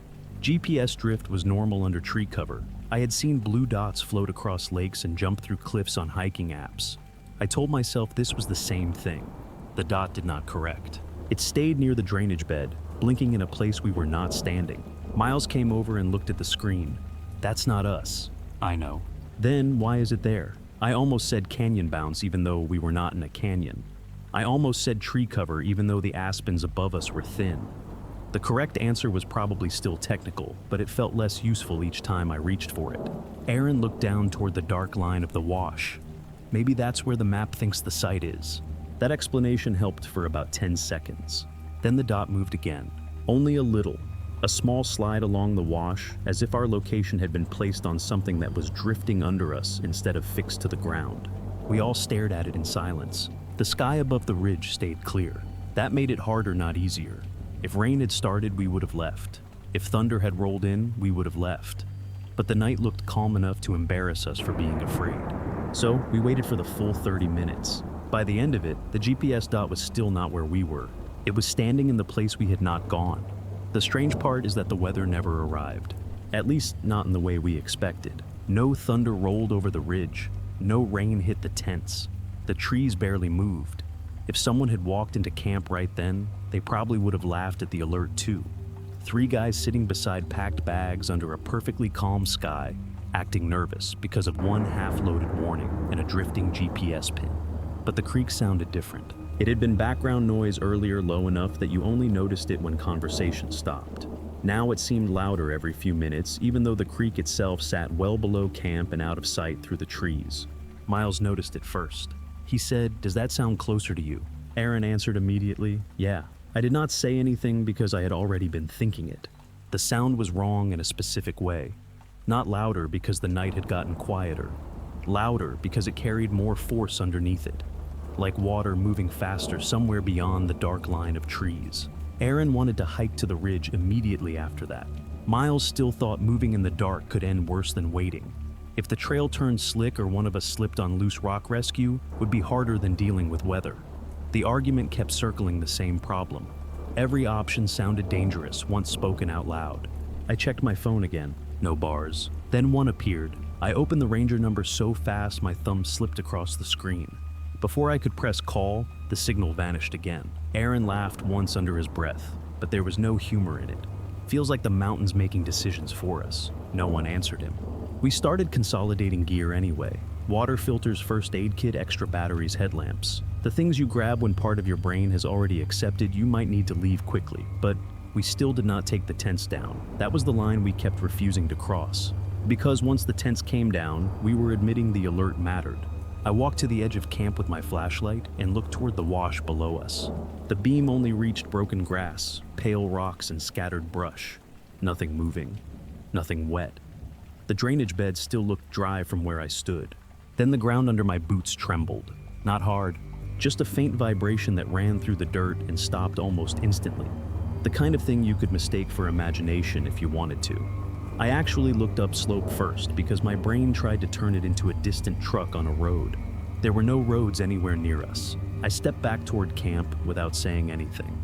That was another mistake. I kept waiting for evidence strong enough that no one could argue with it.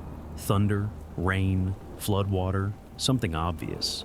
Instead, the night kept offering smaller things that only became frightening after they stacked together.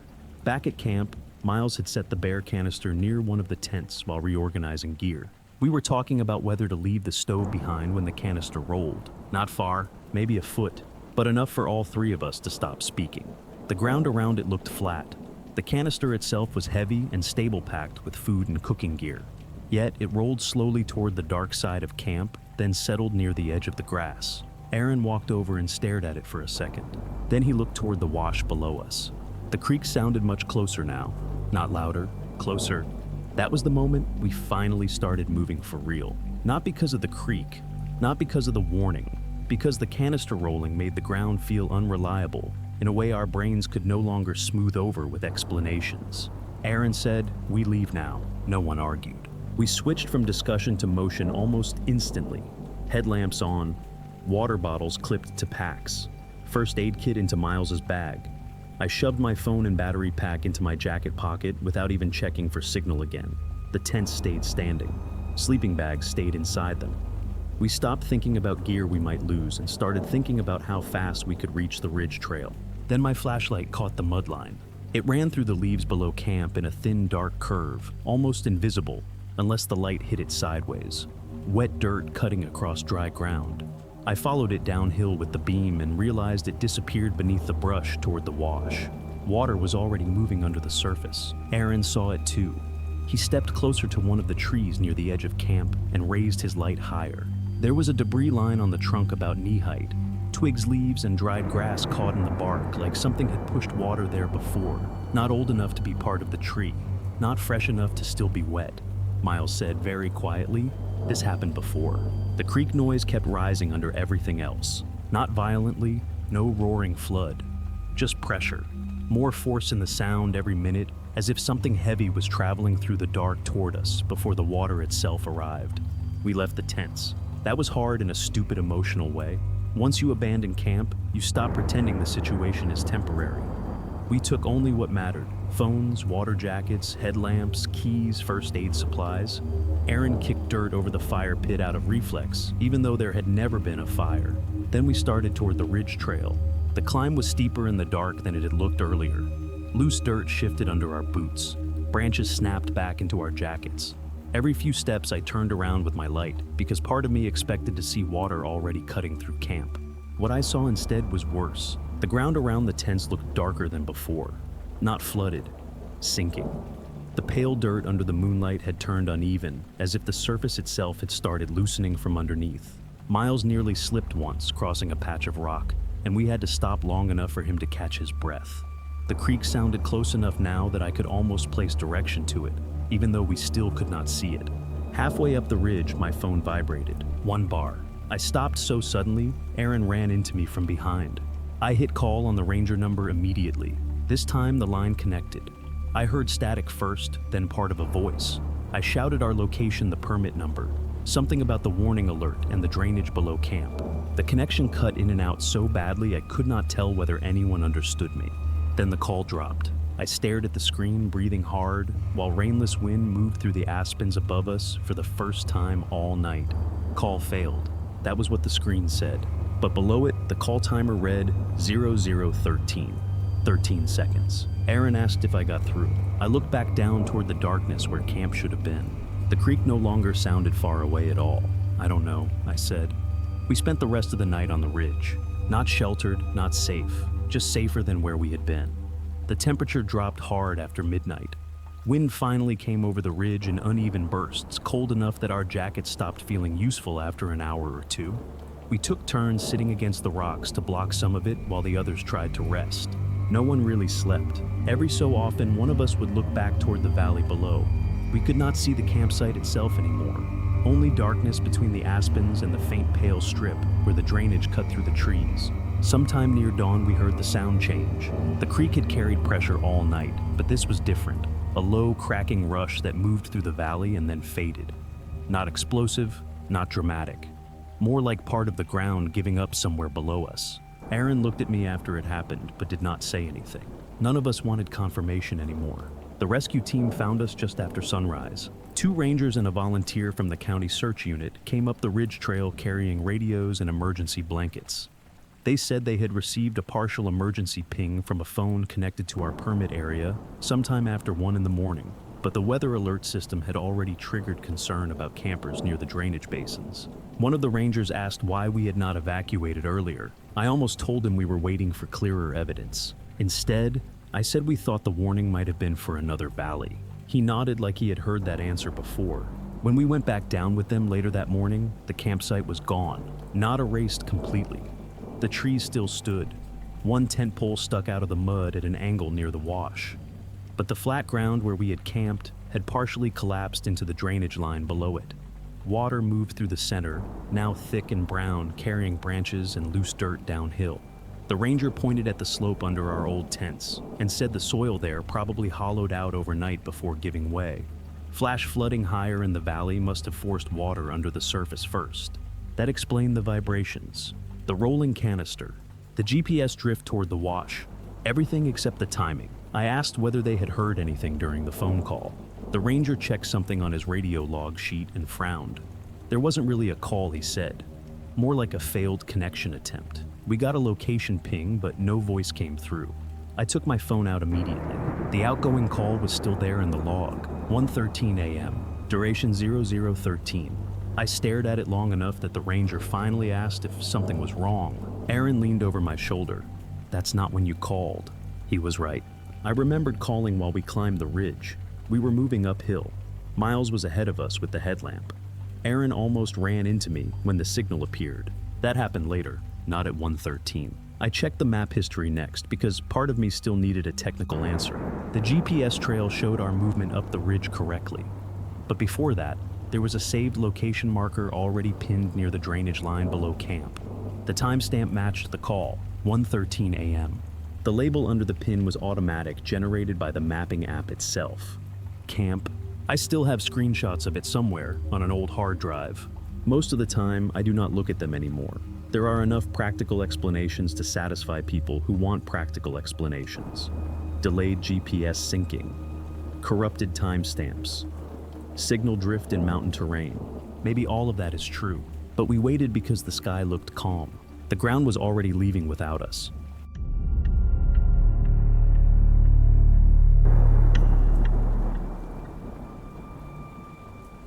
I took the weekend host shift because it sounded easy. That is the part I keep coming back to. Not the site number, not the reservation log, not the yellow tags, the word easy. I had worked seasonal maintenance for the county parks department for 2 summers, and most of the job was exactly what people think it is. Restocking toilet paper, clearing fire rings, telling campers not to hang trash bags from trees, checking that people paid for the sites they were already sleeping in. The regular camp host at Red Pine Lake called out on a Friday afternoon, some kind of family emergency. My supervisor asked if I could cover until Sunday morning. The campground was late season half full and mostly self-pay. I would have the small office, the radio, the reservation laptop, and a clipboard with the occupied sites marked by hand. It sounded like a quiet paycheck. I got there a little before 4. The office was a 1-room building beside the entrance road, with a counter, a coffee maker, a locked cash box, and a wall map that had yellow push pins stuck beside certain site numbers. Behind the counter, the regular host had left me a note written in block letters. Match sleeve tags to clipboard. Do not trust campers who say they paid online unless the system confirms it. Site 12 stays on maintenance hold. That last line had been underlined twice. I remember noticing it but not worrying about it. Maintenance holds were common. A bad picnic table, washed out gravel, electrical issue, dangerous tree. Half the work of a campground was keeping people out of places they thought looked fine. The spare permit tags were in a plastic box under the counter. They were yellow cardstock, pre-cut, with blank lines for name site check-in date and checkout date. Campers who arrived after office hours were supposed to fill one out and slide it into the plastic sleeve on their site post. The host checked them during rounds. There were 30 in the box. I counted because the note told me to. Then I counted again because one of them looked used. It sat near the back of the stack, turned face down, while all the blank tags faced up. The back of it was plain yellow, but when I lifted the stack, I could see faint pressure marks in the paper, like someone had written hard on the other side. I almost turned it over. Then the office phone rang. A camper in loop. It wanted to know if quiet hours started at 10 or 11, and by the time I answered, I had already set the stack back into the box. I told him 10. He thanked me. Normal voice, normal problem, normal campground. When I looked back down, the face-down tag was still there. I told myself the regular host had probably started writing one, messed it up, and put it back by accident. That was the kind of small, sloppy thing people did at the end of long shifts. So I closed the box. Before my first round, I checked the clipboard. Sites 3, 5, 7, 9, 14, and 18 were occupied. Sites 21 through 24 were blocked for seasonal closure. Site 12 had a thick line through it with the words "Maintenance Hold" written beside the number. On the laptop, the reservation system showed the same thing. Site 12 unavailable. That should have been the end of it. But when I picked up the plastic box of spare tags to put it back under the counter, it felt lighter than before. Not by much. Just enough that my hand noticed before my brain did. I opened it and counted again. 30 tags. Still 30. The face-down one was still near the back of the stack. Only now, I could see one black letter pressed through the yellow paper from the other side. My first round was supposed to take 20 minutes. That was what the regular host had written on the note. Walk loop. A check sleeve tags make sure no one parked in closed sites, then drive the golf cart through Loop B before dark. Easy. Routine. The kind of task where the strangest thing should have been a camper trying to fit 3 tents onto one pad. Loop A was exactly that normal. Site 3 had a family cooking hot dogs under a blue tarp. Site 5 had 2 retired men arguing over a portable satellite dish. Site 7 had a dog tied to a picnic table, watching me like I owed it money. Every occupied site had a yellow permit tag in the sleeve facing outward, filled out in different handwriting. That made me feel better. Systems work best when the boring parts stay boring. At Site 9, a woman in a rain jacket stepped out of a small trailer as I checked the tag on the post. She asked if I was the new host for the weekend. I said temporary just until Sunday. She nodded and glanced toward the back loop. Then she asked, "Is someone staying at 12 tonight?" I did not like how specific the question was. I told her no, Site 12 was on maintenance hold. She looked relieved for half a second, then confused. "You sure?" I said the clipboard and system both showed it closed. She hugged her arms tighter. There were headlights back there last night. Not long, just sitting there. I asked if she had seen a vehicle. She shook her head. Only the lights through the trees. That was easy to explain. Rangers sometimes drove through after hours. Campers got turned around. People used loops to turn around even when signs told them not to. Headlights in a campground did not mean much. Still, I wrote a small question mark beside Site 12 on the clipboard. Not because I was worried, because writing something down made it feel handled. Loop B sat farther back from the entrance and always felt colder even in late afternoon. The road narrowed after Site 10, passing through older pines before curving toward the bathroom building near Site 12. I drove the golf cart slowly, clipboard on the seat beside me, radio clipped to my belt. Site 12 was empty. No tent, no truck, no cooler on the table. The gravel pull-in had pine needles scattered across it in a way that made it look unused. The fire ring was clean, and the plastic sleeve on the post was empty. I did not get out. That feels important now, because if I had, maybe I would have noticed something sooner. But from the cart, there was nothing to check. Maintenance hold, empty sleeve, no camper, no issue. I finished the loop and went back to the office before the light faded. The clipboard was where I had left it on the counter. I hung the radio on the charger, washed my hands in the little sink, and opened the reservation laptop to mark the round complete. That was when I saw the line. Beside Site 12, under the notes column, someone had typed, "Late arrival, lowercase, question mark." I stared at it for a long time because the wording looked almost like something I might have written if I had been less careful. But I had not typed anything. I had written a question mark on the clipboard in pencil beside the site number, not in the system. I checked the activity log. Nothing new loaded. The internet symbol in the corner showed one bar, then none. The page hung there half frozen with that quiet little question sitting beside the site that was not supposed to take reservations. I looked down at the clipboard. My pencil mark was gone. No smudge, no eraser dust, just clean paper beside Site 12. The office phone rang before I could think through that. I picked it up too fast. No voice answered. Only a faint clicking sound, like plastic tapping against plastic in a wind that was not there. I let the phone stay at my ear longer than I should have. There was no breathing, no background noise, no person waiting on the other end. Just that faint plastic tapping, slow and uneven, like something loose inside a sleeve. I said hello twice. The sound continued for another few seconds, then the line went dead. The office felt too quiet after that. I checked the caller ID, but the little screen only showed office line. That made no sense. The office phone had called itself before, on bad wiring days or so, I told myself. Old buildings did strange things when moisture got into cables. The regular host had probably dealt with it 100 times and forgotten to write it down. That explanation lasted until the receipt printer clicked behind me. It was not a big printer, just a narrow thermal machine beside the laptop, the kind that spat out reservation slips and payment confirmations.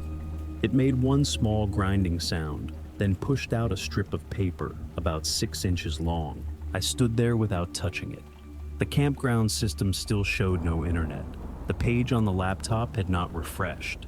The line beside Site 12 still said late arrival. The printer cut the slip by itself. I picked it up. Most of the paper was blank except for one line near the top. Site 12 occupied. Under it was a timestamp, 1:13 a.m. I looked at the clock on the wall, 10:42 p.m. For a few seconds, I honestly wondered if the printer clock was wrong. That was the kind of error I wanted, a bad internal battery, a time zone setting. Anything small and technical enough to make the paper harmless. Then I noticed there was no name on the slip, no payment confirmation, no reservation number, just the site number, the word occupied, and a time that had not happened yet. I folded the strip once and placed it beside the laptop. I did not throw it away. I also did not call anyone right then, and that is the part I have had to explain to myself more than once. There was no emergency yet, no camper in danger, no vehicle in a closed site, no one asking for help, only paperwork doing something paperwork should not do. So I did what people do when the wrong thing still looks administrative. I tried to correct the record. I refreshed the laptop. The system froze, then returned to the site map. Site 12 flashed gray for a moment, unavailable like before. Then it blinked yellow. Occupied, then gray again. Maintenance hold. I took a picture of the screen with my phone. The second I did, the office lights flickered, not out, just dim enough for the room to seem smaller. The coffee maker clicked. The radio charger gave a brief high whine, then the lights steadied. A call came over the radio, but it was only static. I said my unit number and asked dispatch to repeat. More static. I decided to do another drive-through before quiet hours ended. Not because I wanted to check Site 12, because I wanted to prove the loop was normal before I locked the office and spent the rest of the night listening to that printer. Outside, the air had turned cold and damp. The golf cart headlights made the gravel road look paler than it was. Loop A was settled in for the night. Site 9's trailer had one blue window glowing from a television. The woman who had asked about Site 12 was not outside. Loop B felt empty before I reached it. The bathroom light near Site 12 flickered when I turned the corner. That was the only light back there. It came on, went out, then came on again with a weak yellow buzz. Site 12 still had no vehicle, no tent, no cooler. But when my headlights crossed the picnic table, I saw a dark circle on the wood, a cup ring, fresh enough to shine. I stopped the cart in the road and sat there with both hands on the wheel. I did not get out. I told myself a wet leaf could have done it. Condensation, a drip from a branch, anything. Then the radio on my belt clicked once. Through the static, a voice said, Host check-in confirmed. It was not dispatch. The voice sounded automated, flat, and close to the speaker. I pressed the button and said, "Repeat that." No answer. Only static again. When I got back to the office, the folded printer slip was no longer beside the laptop. It was inside the plastic box of spare tags, face down, at the back of the stack. I took the slip out of the tag box with 2 fingers. That was irrational. Paper is paper. A printed strip cannot contaminate you.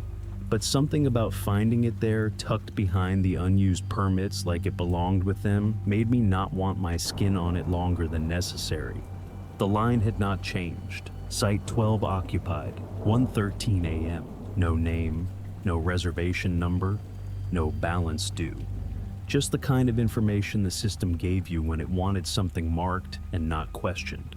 I opened the cash drawer, found a plastic evidence bag the regular host used for lost IDs, and put the slip inside it. That made me feel a little better. Official, documented, contained. I wrote the time on the outside with a Sharpie, 10:58 p.m. Then I logged into the reservation system again. This time the page loaded fully. For a moment every site showed correctly. Green for open, yellow for occupied, gray for closed. Site 12 sat gray with the words maintenance hold beside it. I stared at that gray square until I almost convinced myself the night was turning back into a technical problem. Then the office phone rang. I let it ring twice before answering. A man said, "Did you give someone a tag for 12?" I asked who was calling. He said he was in Site 18 and a person had just walked past his trailer holding a yellow permit tag.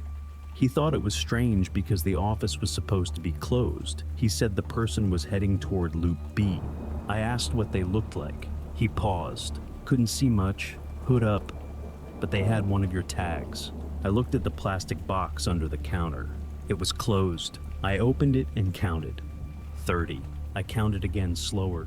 30. But the face-down tag was gone. The number was still right, but the wrongness had moved. That is the only way I can describe it. The box had the correct count and still felt incomplete. I told the man from Site 18 to stay inside his trailer and lock the door if he felt uncomfortable. I said I was going to check the loop and radio dispatch.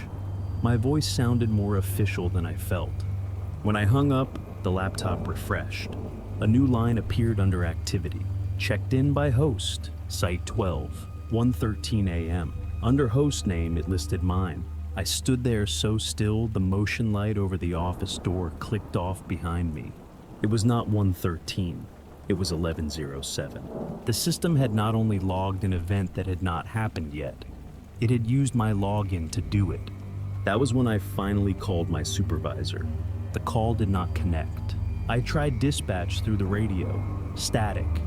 I tried the ranger station number from the laminated sheet taped to the wall.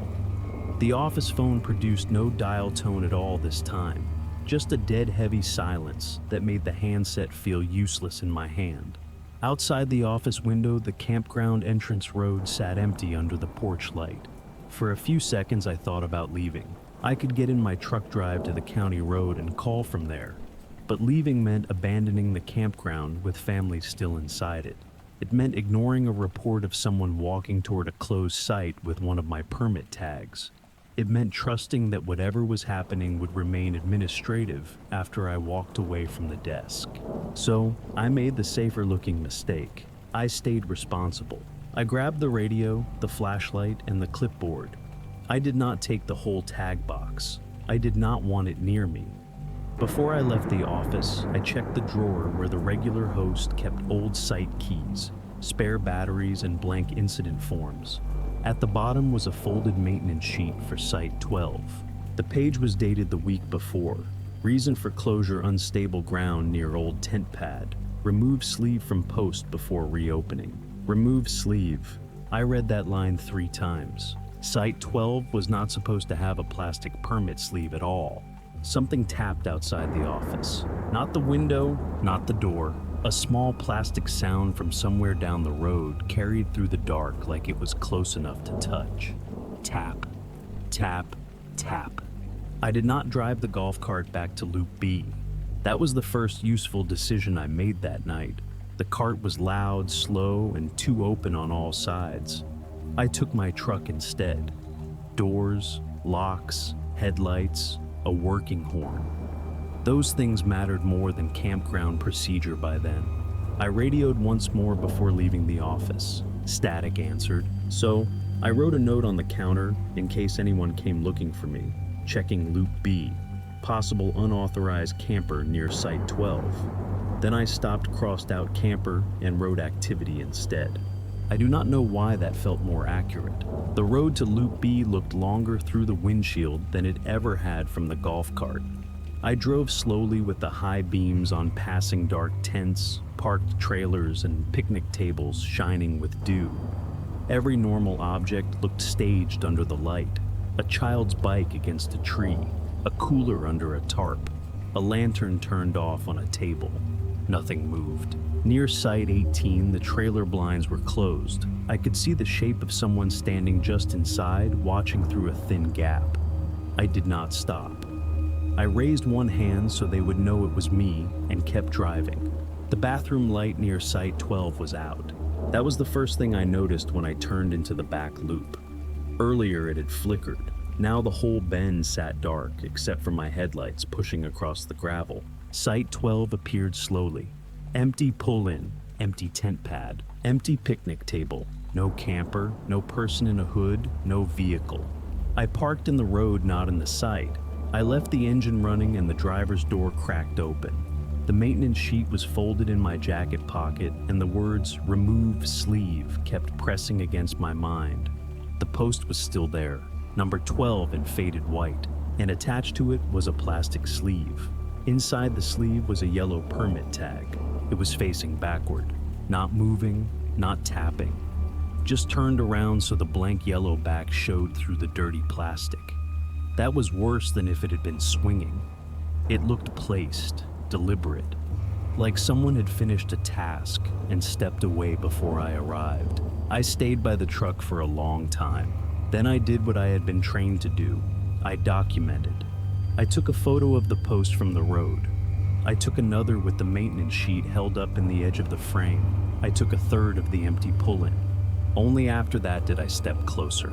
The fire ring beside the tent pad looked clean until my light crossed the ash inside it. There was a thin gray layer, but near the bottom under one stone, the ash was darker. I lowered my hand near it without touching. Warm, not hot, not smoking, just warm enough that my skin felt it. There had been no smoke when I drove up, no camper, no firewood, no chair, no cooler, nothing that belonged to a person spending the night. On the picnic table near the far corner was a round wet mark, a cup ring, the same kind of mark I had seen from the cart earlier. I did not let myself stare at it. Details like that pull you into them. They make you forget the larger problem, which was simple Site 12 was closed, the sleeve should not have been there, and a tag had appeared in it anyway. I turned back to the post. The tag had writing pressed through from the other side. A name. I could see the shape of letters, but not enough to read them through the back of the paper. My hand lifted toward the sleeve. Then my boot hit something in the dirt. A small metallic clink came from under the edge of the old tent pad. I froze. The sound was not loud.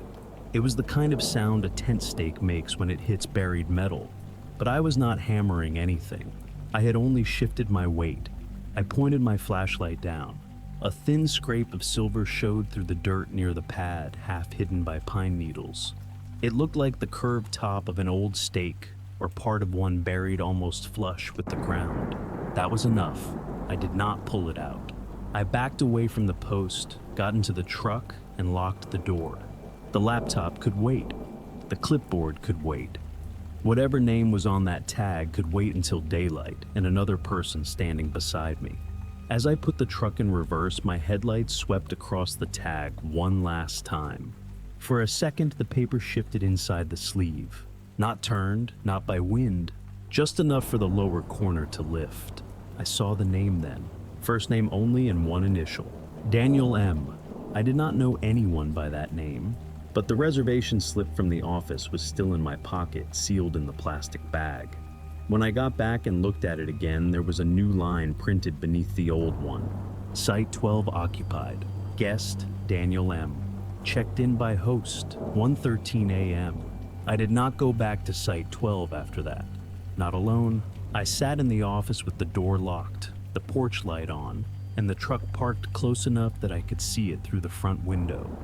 I kept the radio beside my hand, even though it only gave me static. I kept the reservation slip in the plastic bag on the counter because part of me needed it visible. If I put it away, I was afraid I would start telling myself I had misread it. At 1:13 a.m., the printer clicked again. I did not touch it right away. The strip of paper slid out inch by inch, curled slightly, and stopped with one corner hanging over the edge of the counter. The office lights did not flicker this time. The phone did not ring. The laptop did not refresh. It was worse because the room stayed calm. When I finally looked, the new slip had the same format as the others. Site 12 occupied. Guest Daniel M. Checked in by host, 1:13 a.m. Below that was a second line I had not seen before. Hold cleared. I read those two words so many times they stopped making sense. Hold cleared. As if a closed site could decide it was open. As if maintenance was not a safety condition, but a suggestion the system could overrule. I took photos of everything. The slip, the laptop screen, the maintenance sheet, the tag box. Then I called my supervisor again from my cell standing on the office porch with one arm lifted toward the dark road. This time the call connected. I did not explain it well. I said the reservation system was producing false check-ins. I said Site 12 was showing activity despite being on hold. I said a camper had reported someone walking toward the back loop with a tag. I sounded like a man reporting a software problem because that was the only version of the story I could say out loud. My supervisor told me to stay in the office and wait until morning. I said I already was. When the sun came up, everything looked smaller. That is how it always works. The office became a dusty little room again. The tag box became office supplies. The campground became wet picnic tables and people making coffee outside RVs. A boy rode past on a bike with one flat tire. Someone laughed near the bathhouse. My supervisor arrived just after 7 with a county ranger. We drove to Site 12 together. The sleeve on the post was empty. No yellow tag, no writing, no Daniel M. The fire ring was cold. The picnic table was dry except for dew. The dirt near the tent pad looked ordinary until I showed them the spot where my boot had hit metal.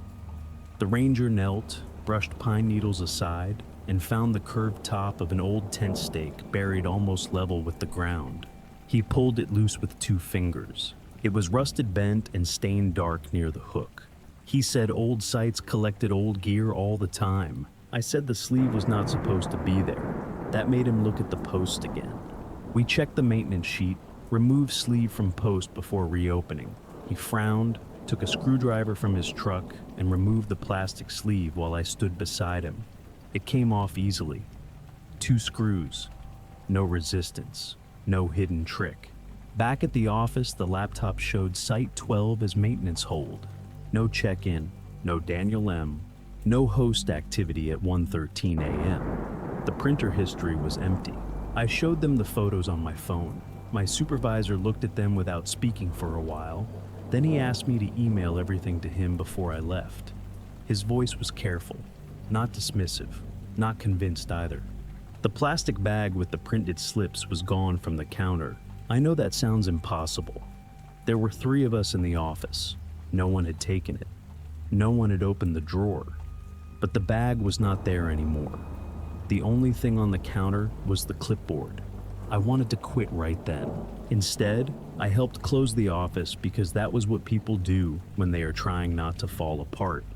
I signed the incident form. I handed over the radio. I emptied the coffee filter. I put the unused permit tags back in the plastic box. That was when I noticed the count was wrong. 31. I counted again. 31. The extra tag sat at the very bottom of the stack face down. For a few seconds, I could not make my hand move. My supervisor was outside talking to the ranger. The office was quiet except for the small hum of the refrigerator under the counter. The box of tags sat open in front of me. Yellow edges lined up neatly, one card turned the wrong way beneath all the others.